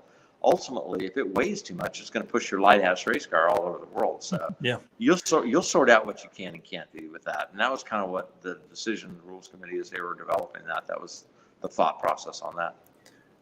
Do you remember the Linco powered big block Ford, price 65 model truck that was at Drag Week this year that had like the gigantic trailer? I'm telling you, it was the biggest trailer in drag and drive history. But it had like they had a full bed or a queen size bed in the back and like a refrigerator and a generator and all this kind of cool stuff in it. But it was single axle and it fit. Yeah, when they get to the hot and cold running maids, I'm in. Yeah, it was pretty cool. It was Linco truck. It was neat to see them go through all that. But yeah, they slept in it all week too, so it's pretty cool. Oh, so his several class leaders, one of the guys mentioned several class leaders were bouncing 15 for being off the route. That was absolutely freaking heartbreaking to me. Absolutely heartbreaking. And it was just a matter of one of the guys that was leading his class was following his best friend. And his best friend was doing all the navigating. He was in a car by himself. And his friend said, "Hey, please throw me out. I'm 100% wrong, but don't throw him out. He was just following us." And I thought, and I'm going to just say his name. The guy that absolutely earned my absolute respect that day was Frank Romano.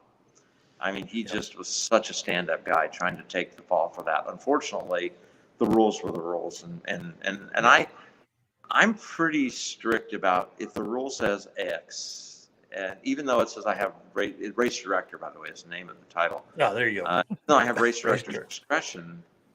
The reality is exercising that discretion. If I want to help one guy, then how many other people am I hurting as a result of that? So, I lean towards the rules almost 100% of the time. I occasionally will modify them a little bit, but not very often. Just not worth my time. It's not fair to the other people. I want to be fair. Right. And then, but before we move on, let's talk about Drag Week was the only event for a long time. There was a drag weekend in there that I think you guys hosted as well, but only one of those in kind of West Coast, right? And then 2015. It was a great event. It was just hot. 2015 Rocky Mountain Race Week comes on board. Now almost 10 years after Race Week, we have 25 events scheduled, 9 or now 10 national level events. What are you most excited about for the growth of the sport? Honestly, I think all of that's a sincere form of flattery. I mean, when somebody copies you, that's pretty incredible. And I want you guys to know that the person that's truly instrumental in all of this is not me or Tanya or anybody else. It's David Freiberger. He's the guy who came up with this idea. He's the guy who put it together. He's the guy who has worked these rules to death. Anything other than a nod to David at this point would be ridiculous. He's the guy who created it. Yeah, and for him not just to create it, but to also then just stay with it. It wasn't just an idea that was put to the side. Like he pushes it as much as anybody else does. He mentors it today. I mean, he did the world's fastest streetcar shootout, and it kind of got out of his hands. And I don't know what the circumstances were that it got out of his hands, but the rules were allowed to morph and migrate so much that they ended up being the world's fastest streetcar shootout that it became the NMCA or whatever it was. The reality is that event got so far outside of what Hot Rod had envisioned as this event that when he started Drag Week, he was very, very careful about the rules and put a lot of thought into taking a guy from a street car, stock car in the Street Machine Eliminator class, what you should call daily driver, to take it from that class all the way up through Unlimited. He literally had a very set idea of how he wanted everything to play out. And I think, again, like I said, and not without nodding to him, it would be ridiculous. The guy has literally the whole series, and the vast majority of people, to include Sick Week and the rest of them, are using some version of David's rules. I want to add to that that we've also at Drag Week rules, we've looked at some of Tom's ideas and they're freaking brilliant. So why would you not incorporate those into your rules as well? So, we're looking at all of it. It's what's good for the event. The 1 second reaction time is a brilliant idea Tom had for a lot of, but primarily because you don't want a 250-mile-an-hour car running beside a guy running at 12 O's and not have that guy take off and then all of a sudden this guy pass you. And, it just, it turns out to be a better race. Yeah. I'll tell a story about that real quick. If people have been on the Narcs Elliptic Customs channel for a while, I took the Narcs cart, which is the Grand Marquis that's all cut up in the Jungle Gym cage now. And it was in a 2-valve, 4.6, 15-second car. And I took it, and because of the body, I was in unlimited. Well, the first pass I make is against Royce Payton in his Nightmare Mustang, big blower, all this kind of stuff. It's just, it was an amazing. So I leave, and I'm at about 100 feet, and here he comes. It was the coolest day in my life. Probably, fourth coolest day of my life. But it was so awesome to have that car just. But you wouldn't want to do that safety wise as you continue through an event. But again, credit Tom Bailey for that. Yeah. Yeah. The 1 second rule is really a good idea. I like it a bunch. It was a great idea. So good for him. So I'm going to switch gears here for a second. And what is the most common thing people forget when they're pulling up their registration? Oh, that's really simple. Read the rules.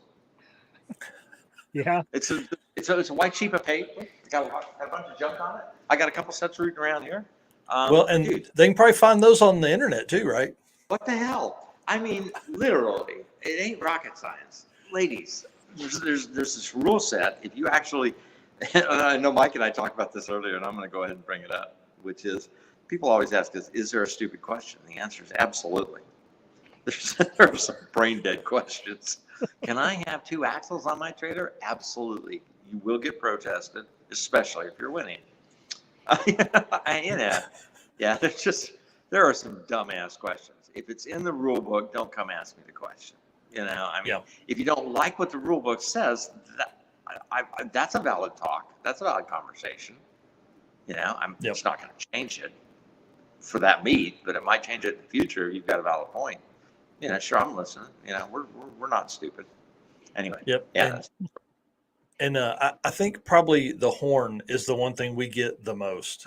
I know that I had that issue, and the correct wiring for your cutoff switch. Oh, look, I don't care about any of that. I tell you what, you can find at Drag Week, 300 people can build over 1,000 horsepower, cannot hook up a left turn signal. Beyond them. Brake lights, never going to happen. Turn signal, no. Trailer brake lights, oh my God. It's funny. I keep a list during tech day because I don't have time to hold hands, jump rope, smoke tip at a pope. I kind of got to go. And so I keep a list of all the people with infractions, and I go hold their hands and, kind of tap with them later on as the days wear on, and I don't see them. And, literally, it's a crazy deal. Yeah, there were a lot of guys that were wiring trailer lights in Tech Line. Yeah, and if you did that at Sick Week Tech Line, you better mind your P's and Q's because this line's hauling ass. Yeah, I wasn't there for Tech Day, but I heard it went faster this year. It was amazing. It was just absolutely wonderful. And we realized, again, Tom's event's going to make Drag Week better as well. We just needed that many volunteers. We just needed a bunch of people. And hey, if you don't want to stand in line, come on up here and help us put stickers on. You can be somebody. And Tanya figured out some other things about registration and stuff that made it better. So yeah, whatever. Anyway. While we're on registration real quick and, people signing up early and obviously, selling out and things like that, Rocky Mountain with them doing the people from the year before get to come get an early registration. How does Drag Week do? Is there any I guess there's really not. Everybody's kind of a free for all for when the link comes up. If you're first, second, or third place in your class, then you get a invite. Nice. Okay. I'll tell you something fascinating. This happened on the 3rd of the 4th Drag Week, 5th Drag Week, whatever it was.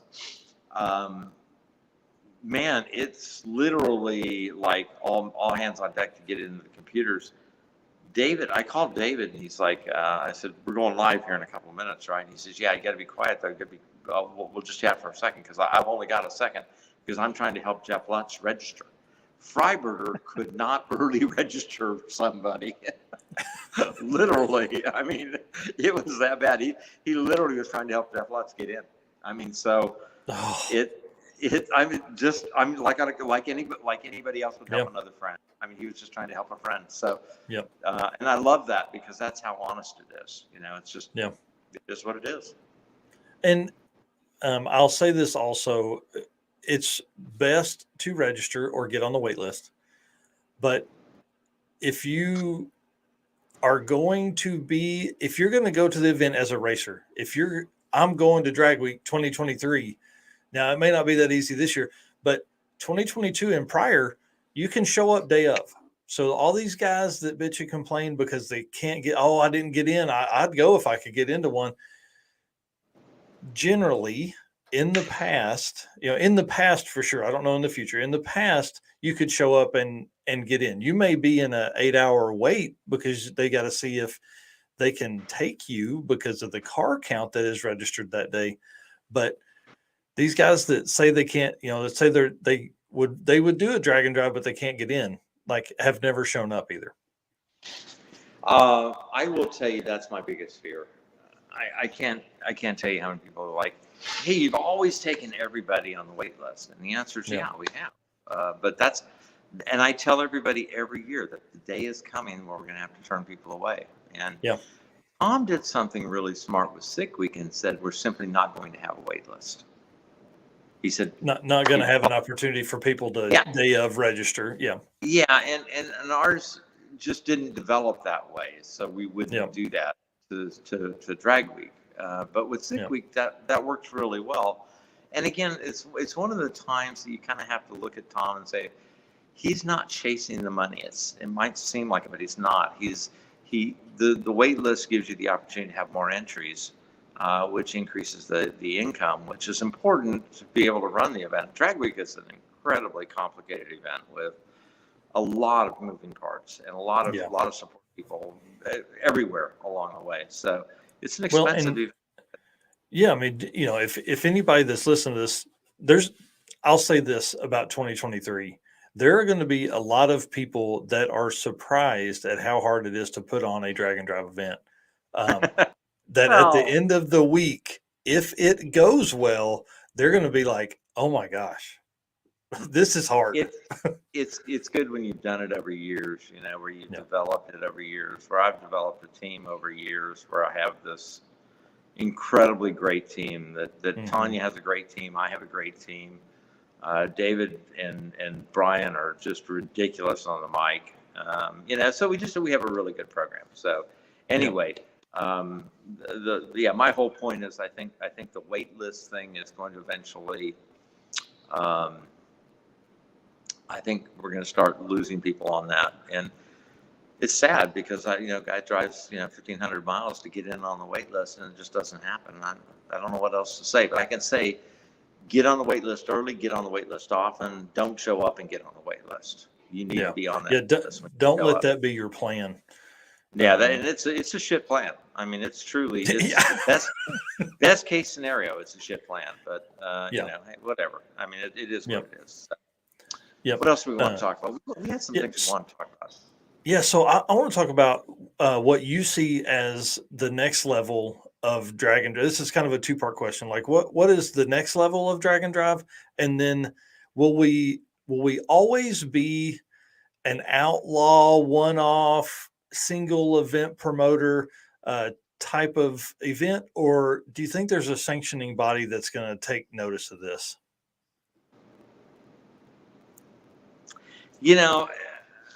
Tanya and I owned a sanctioning body, and we thought about it very seriously with Drag Week, because legitimately there's definitely a place for it. When you look at all of the information you got from the Gebhardts, that tells you there's an interest in collectively gathering the information and disseminating it. there's a safety interest in all of this, where this one guy, Matt's asking for diapers. Well, that's a brilliant idea. I think it's a great idea. I fought it a little bit at Drag Week because I really want the guys with the Street Machine Eliminators to not have an issue and be able to race. So, but diapers are just a good call because, legitimately look at the amount of time that we lose for oil downs. It's a big deal. Yeah. So, yeah. But, a guy that's doing the Street Machine Eliminator, he's got a 13-second car or a 17-second car that he's driving on the street. It's his daily driver. He's having fun. He doesn't really want to do that. So having a speed or an ET limit on that was good. Now, do I see it going somewhere? I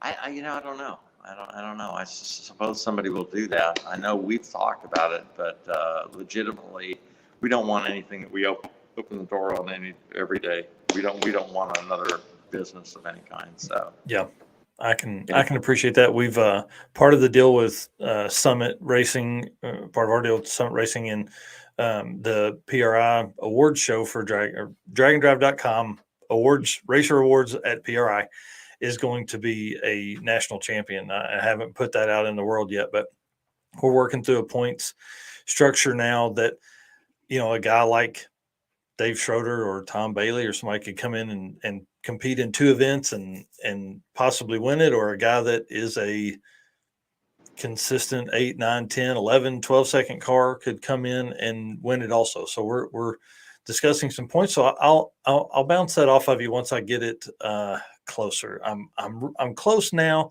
but I just need some other.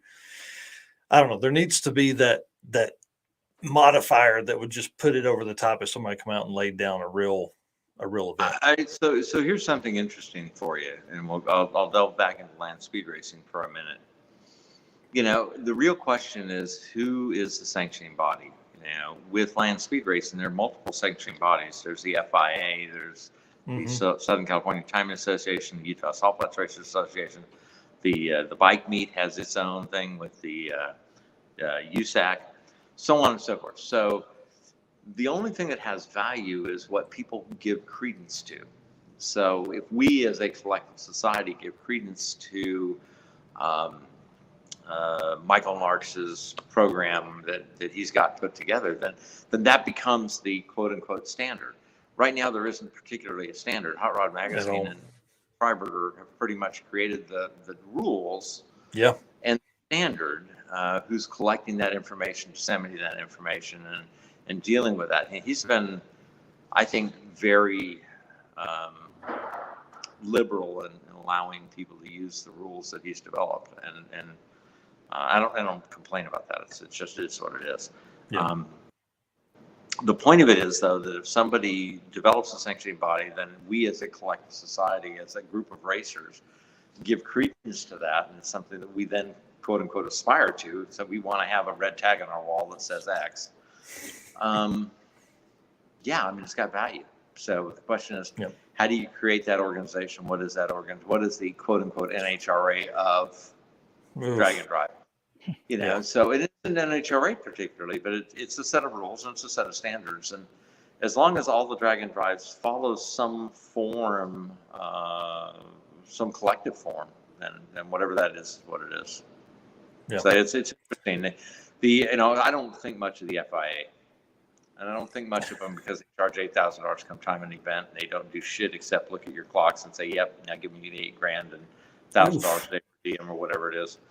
And ultimately, they're just a group of assholes from France. And I don't just like French people. I love Paris. If you get rid of the French, it'd be an awesome place. No, I'm just no, but the FIA basically is a European organization, and they don't really care about Bonneville, so they don't really go there very much. Wow. Utah Southern California Timing Association does care about Bonneville. They've done the Save the Salt thing. They've done all of the things for 75 years to make this place a special place. So, they're the ones whose records have value. Yeah. It's just kind of a matter of you figure it out. I mean, Well, and I think that's the biggest thing behind this and why it's taken me a while to put this together is because it's got to be right. Well, why don't we talk about that offline? Because I think honestly, Yeah. There's a Yeah, there's for a sure. really good conversation over that, and I think Yeah. in actuality, whoever creates the environment for those awards to happen is to be the person that has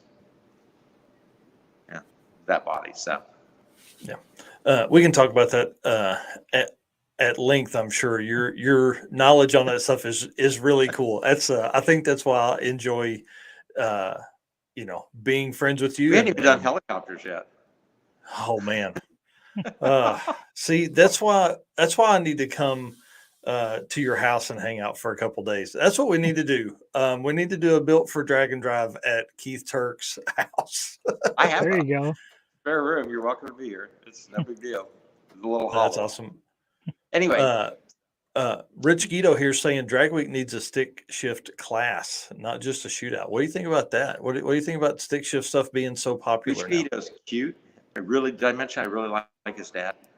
Did I mention that? I really like his dad. Is such a sweet man. He did the best he could. You throw it out there, you get what you get. He didn't pay a lot for Rich, so he got what he paid for. That's awesome. I don't disagree with Rich. Yes, he's an idiot. Oh man, here we go. This is a good one. Carl B says, with waitlist potentially going away, what mechanism would work that would allow new racers to join a national event when registration slots fill up quickly or are given to returning racers first? Man, just have faster fingers. Come on, Sugar Rich. Just get on it. Here's what I think would be, as we move forward, I think we're gonna see some times where somebody's gonna have to put their resume together. They're gonna have to be like, hey, I drove my car to the track. I'd go out here, I do this, but at some point they're gonna have to have 2 or 3 people waiting to hit that button. That's kind of that's like I said, when Freiberger was doing it for Lutz. I mean, that was our reality. It takes 7 minutes. So within 7 minutes, you got to be able to put in the information. The key is you can correct the information later. Get your credit card number right. Everything else is stuff. Yeah. I mean, Don't get it done. and listen, if your grandkid is a faster typer than you, get them over there. Yeah.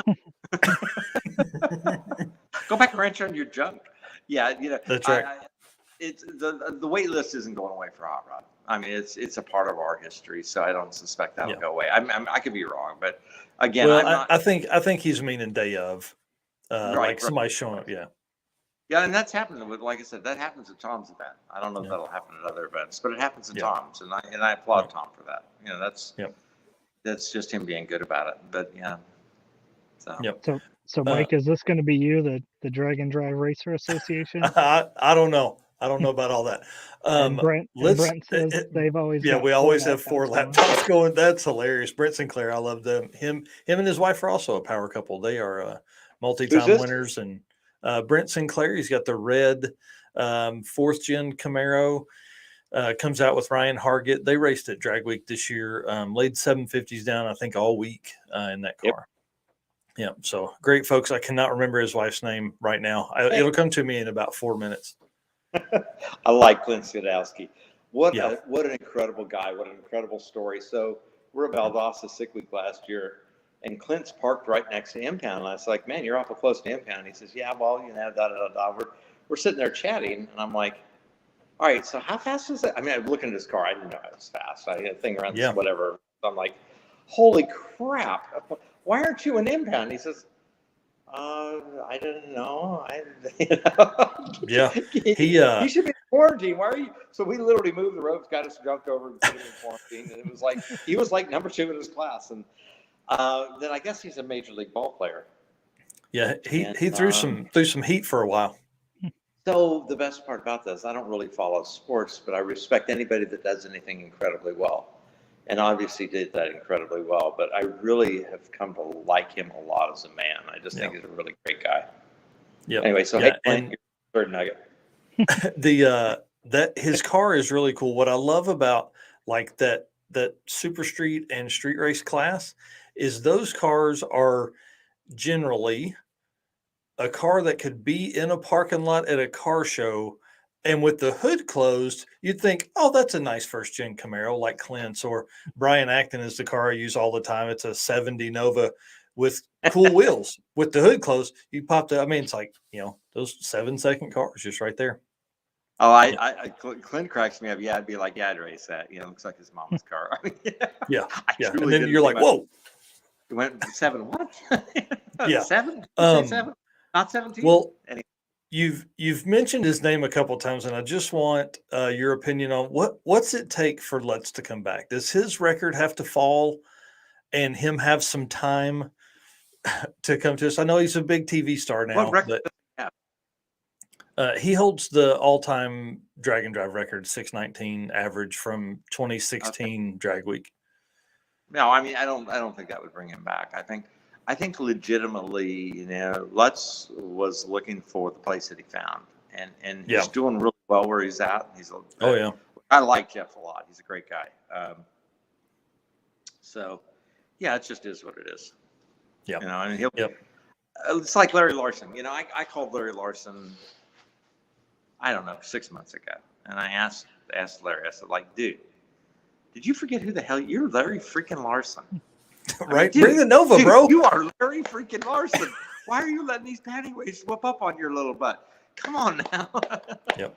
Because he's such a great guy. I mean, Larry Larson's just such an incredible guy. So, and I like Jeff a lot too. All the guys that are faster, they're the ones that are really easy to notice. It's the guys like Ryan, that in the back of a pickup truck. Those are the guys that are easy to pass by, that have the heart and soul of the Dan Nissans of the event. You get to meet those guys, and it's just like they're crazy guys. A lot of folks, you guys may or may not know, that have been around for a long time. But Larry does want it. Grant, I know he wants to come back. Larry would really like to come and just have some damn fun. He liked winning. Yeah. And bless his heart, he won 5 times. But so is Tom Bailey. So yeah, it's fun having the history that we have now with Drag and Drive. We're going into almost our 19th running, I think, for Drag Week, so almost 20 years. Looking at stuff. So you start looking at all that historical stuff and all the names that have come through. And one stat for me all the time is who has only raced once and then never came back. And then who has didn't finish and then never came back. I mean, it's really the historical stuff for me. I get all nerdy. Yeah. Murder Nova. Yeah. Yeah. He came out and then was like, nope, this isn't for me. Yeah. Just, but it wasn't that it wasn't for him. He just broke his motor first pass, and then Street Outlaws happened, and that became his fire. I mean, Sean would be a great guy to have back, but legit, and Dave Comstock's come, and so on and so forth. Tina Pierce, of course, is there all the time, and another great second lady. Fastest woman in Drag and Drive history, right there. There she is. Yeah. But anyway, so get those guys back. I'm more interested in meeting the Annalise that are 15 years old, dying to drive her damn Firebird. that are coming up. Yep. The juniors, the junior street stuff. I really enjoy that. That's really fun. I think it's gonna be really cool in 10 years when someone that started at 13, like Blaine Stark, racing Tom Stark's wagon, is now 3 or 4 years from now in his own car racing, and then what that does as he grows up and in all this, it just the Drag and Drive community is so great to people. It's interesting, and it's like I said, it's been a lot of fun. It's been a treat in our life to be able to be part of it. Yeah, for sure. Well, I want to say thank you for coming on tonight, spending some time with us. I know I've bothered you a couple days here. For everybody that doesn't know, I should have called him yesterday. I didn't. Text him this morning early, and he called me today, and we got all this set up, and I really appreciate it. I want to take 1 minute and go through something real fast. 2 things. First, the transmission tunnel. If the thing says you have to have stock floorboards, it's got to have stock floorboards. That includes the tunnel. Okay, you can cut up your tunnel, you can modify it, you can notch it, you can move it around, do it in 18-gauge steel. You're going to see some new rules about that, but it's got to be a factory tunnel. I mean, once you start fabricating if it it's got to be welded in 100%. It cannot be removable. It can't have like 3 tacks in the front and say, well, it's welded. The answer is that's not going to pass. That's not going to pass. So we were talking, you and I, Mike, talked about protests, and we want to talk about protests hey, Keith, have you ever been protesting? I want to go through this real fast. So David and I were at Bonneville one year, and our nose of the Camaro has an air dam, which basically prevents air from going underneath the car. Real good answer. And we were running in a class that didn't allow it. It had to be the most forward portion of the bumper. Mine was actually on the leading edge of the top of the bumper, which was an 1/8 inch behind the bottom edge. So it was just marginally, fractionally off. So we set a record earlier in the week, and then Tanya was driving. She said got her 251, or she was going after her 251 record, and somebody came up and said, "Hey, someone's lodged a protest against your car." And about what? Well, it's about the bumper the air dam being in the wrong place on the bumper. And of course, the whole bottom of my bumper had been cut off so I could get the car in and out of the trailer. And so I didn't have another bumper to lower the air dam onto. It was gone. Like crap. So we went over to the guy and said, "Hey, we want to tell you, first off, it was his first year at Bonneville, and his friend had told him that he needed to protest, and because he had set the record at like a 207 and we'd gone like 217 or something." And so David and I went over there to talk to him, and Tanya and I and David, and walked up to the guy and said, "Hey, look, you don't want to protest. We'll withdraw our record so you don't have to protest. It'll be fine. Don't worry about it." And he said something about, "I just don't want you to race with a car that's illegal." And I said, if you'd have brought a race car, you wouldn't have to be having this conversation. And David said something about, you may have got the record right now, but it will not go into record book, meaning that we were going to beat his record before the year was out. When we left his pits and we're walking back to our pits, and literally we're all on our cell phones trying to find a junkyard anywhere that's got an 80 Camaro, because all we need to do is snatch the nose off of, build a new air dam. We'll figure all this out. We found one in Idaho. And we drove to Idaho that night, got this car out of a junkyard, put it on a rack, and stole the nose off of this car at like 2 a.m. Get back to Bonneville at 5 a.m. Get the car out of impound, because it was there, because Tanya was going to back up her record. She backs up her record. We're going through the tech line where they check your engine size, and I asked the tech leader. I said, "Hey, do you mind if we work on the front end of the car while you're waiting on the engine?" He's like, No, that's fine." So we literally are taking the nose off the car in the impound. Literally just put the new nose on the car, put it on. We had some aluminum valley metal for a roof we bought at the local hardware store, and we're Tannic screwing it onto the front of the car. We built this air dam. Every once in a while, you'll see a picture of the Camaro with a red nose. And basically, we went 227 on the same path. You're like, yeah. You should give the guy the thumbs up as you go past him. Is that what you're saying? Well, we did actually, when we beat him and requalified, reset the record that week, which means, by the way, that he doesn't get a trophy for setting a record. Because only the person that has the record, only the person who has the record at the end of the week gets the trophy. Oh man. And he ended up, my guy has become a good friend of mine, and we've been friends for years. But yeah, it was just kind of one of those. Protests are really hard for me. It's a hard thing but ultimately, if somebody is doing something illegal that's ahead of you in your class, you're going to protest it. You don't do it until Wednesday or Thursday, because legitimately, if you're cheating as much as you can, you don't want them to know what you're doing. You're cheating. You're still in 4th place, and that guy's doing this, and you could see that. So, well, let's go look at that. Yeah, they're going to have to make it a couple days before a protest is coming. And what's the protest process with? Oh, basically, you just come to me and you bring your thing, and I hand you a sheet, and you fill it out and give me $100, and I go over and look at whatever your protest is, and if it's valid, then you get the $100 back. If it's not valid, the other guy gets the $100, and whatever. It's all. But genuinely speaking, one of the beauties of Drag Week is that we set it up a lot like we did with land speed racing, which is you'll talk to the guy, say, "Hey, do you realize you're probably not in the right class?" And that happened at Drag Week this last year, where a guy brought it the Nova with a one-piece front end. Mm-hmm.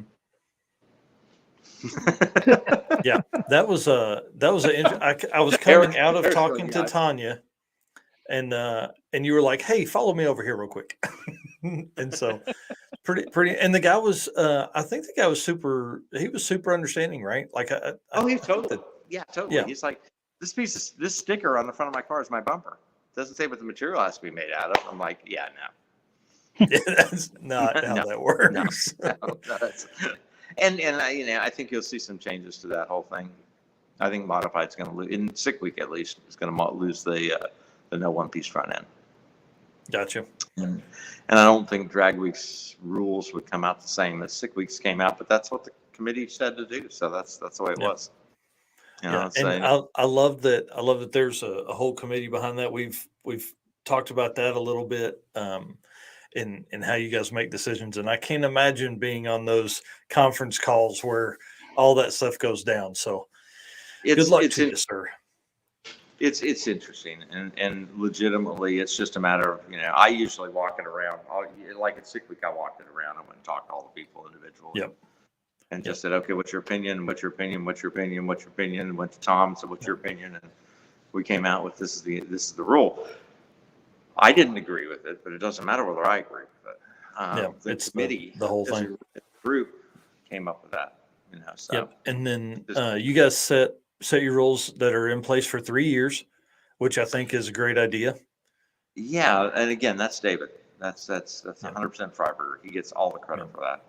That's it, because just like you said on our phone call, people can, with as many cars that are being built for drag and drive now, that gives people an opportunity to fall within the rules and race that car for a few years, maybe before it changes. And who knows, it may not change at all. Yeah, and it's designed to change. It's designed to be able to allow you to step your car up as you go on and have a class above you. Yeah. You know what you have to run. So, yeah. Well, I certainly appreciate your time tonight. I know there's so you've got Drag Week, you've got, because I know the people that are watching, can you give us any insight when registration for Drag Week is going to be? Yes. Yeah. Like, are we looking like early spring, like after spring break, but maybe before it gets hot in Ohio? Awesome. I wouldn't go to Ohio for Drag Week this year. I think that's already out.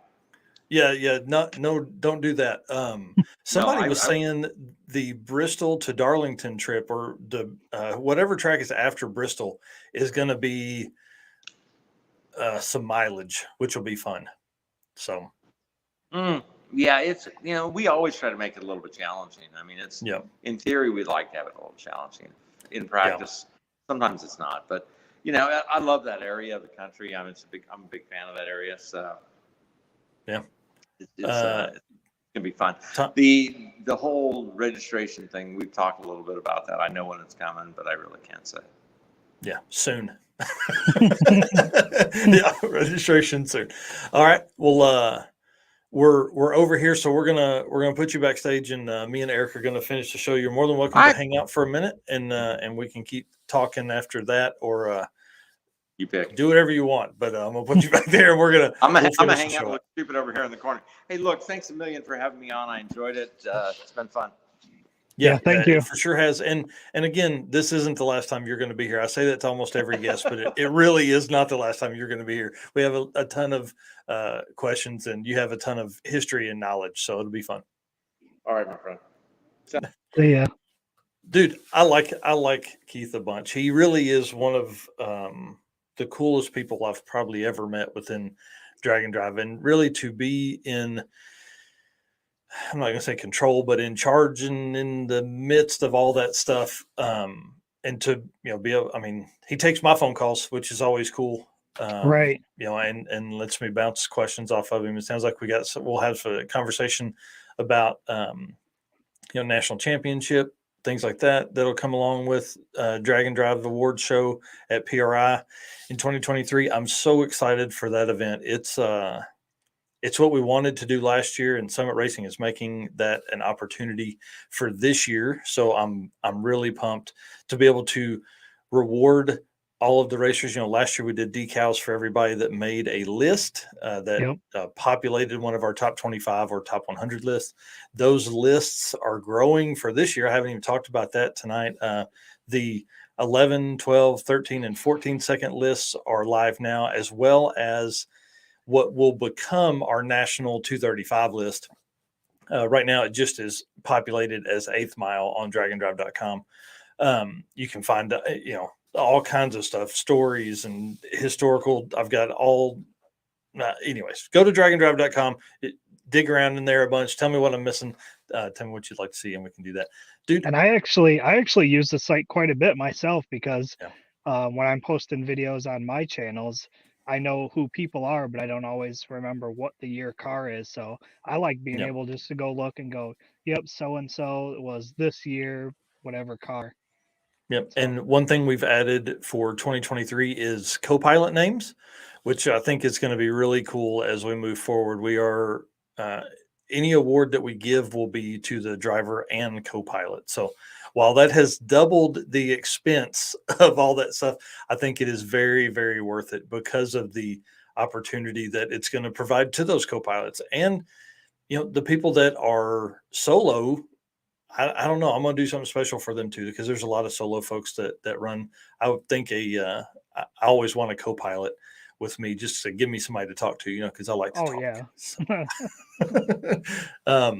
Well, dude, I'll be live again Saturday morning early with the Drag and Drive news, which I've already started getting some content together for the Built for Drag and Drive with Sweet Patina and all that. I want to say thanks to all of our sponsors, Summit Racing, of course, Molly Motorsports. Those guys are amazing. If you have needs for pistons or rings, Molly Motorsports is the way to go. Howard's Cams. I'm excited to talk to Luke B. They sponsor the entertainment segment of the news. So we got some good memes that are coming up this weekend. I'll tell you that much. It's been a blast. And I'm working with Luke on a new cam setup for the old truck. I'm going to go back to an NA setup in it. I'm going to take the turbo off and go back to NA with that truck and just kind of have some fun and get back to driving it. I worry too much to be cruising it with the turbo and all the stuff that goes along with all those modifications. So I'm going to back it back down a little bit and take it on some of these events. Sweet Patina, obviously I love Blake and the team over there.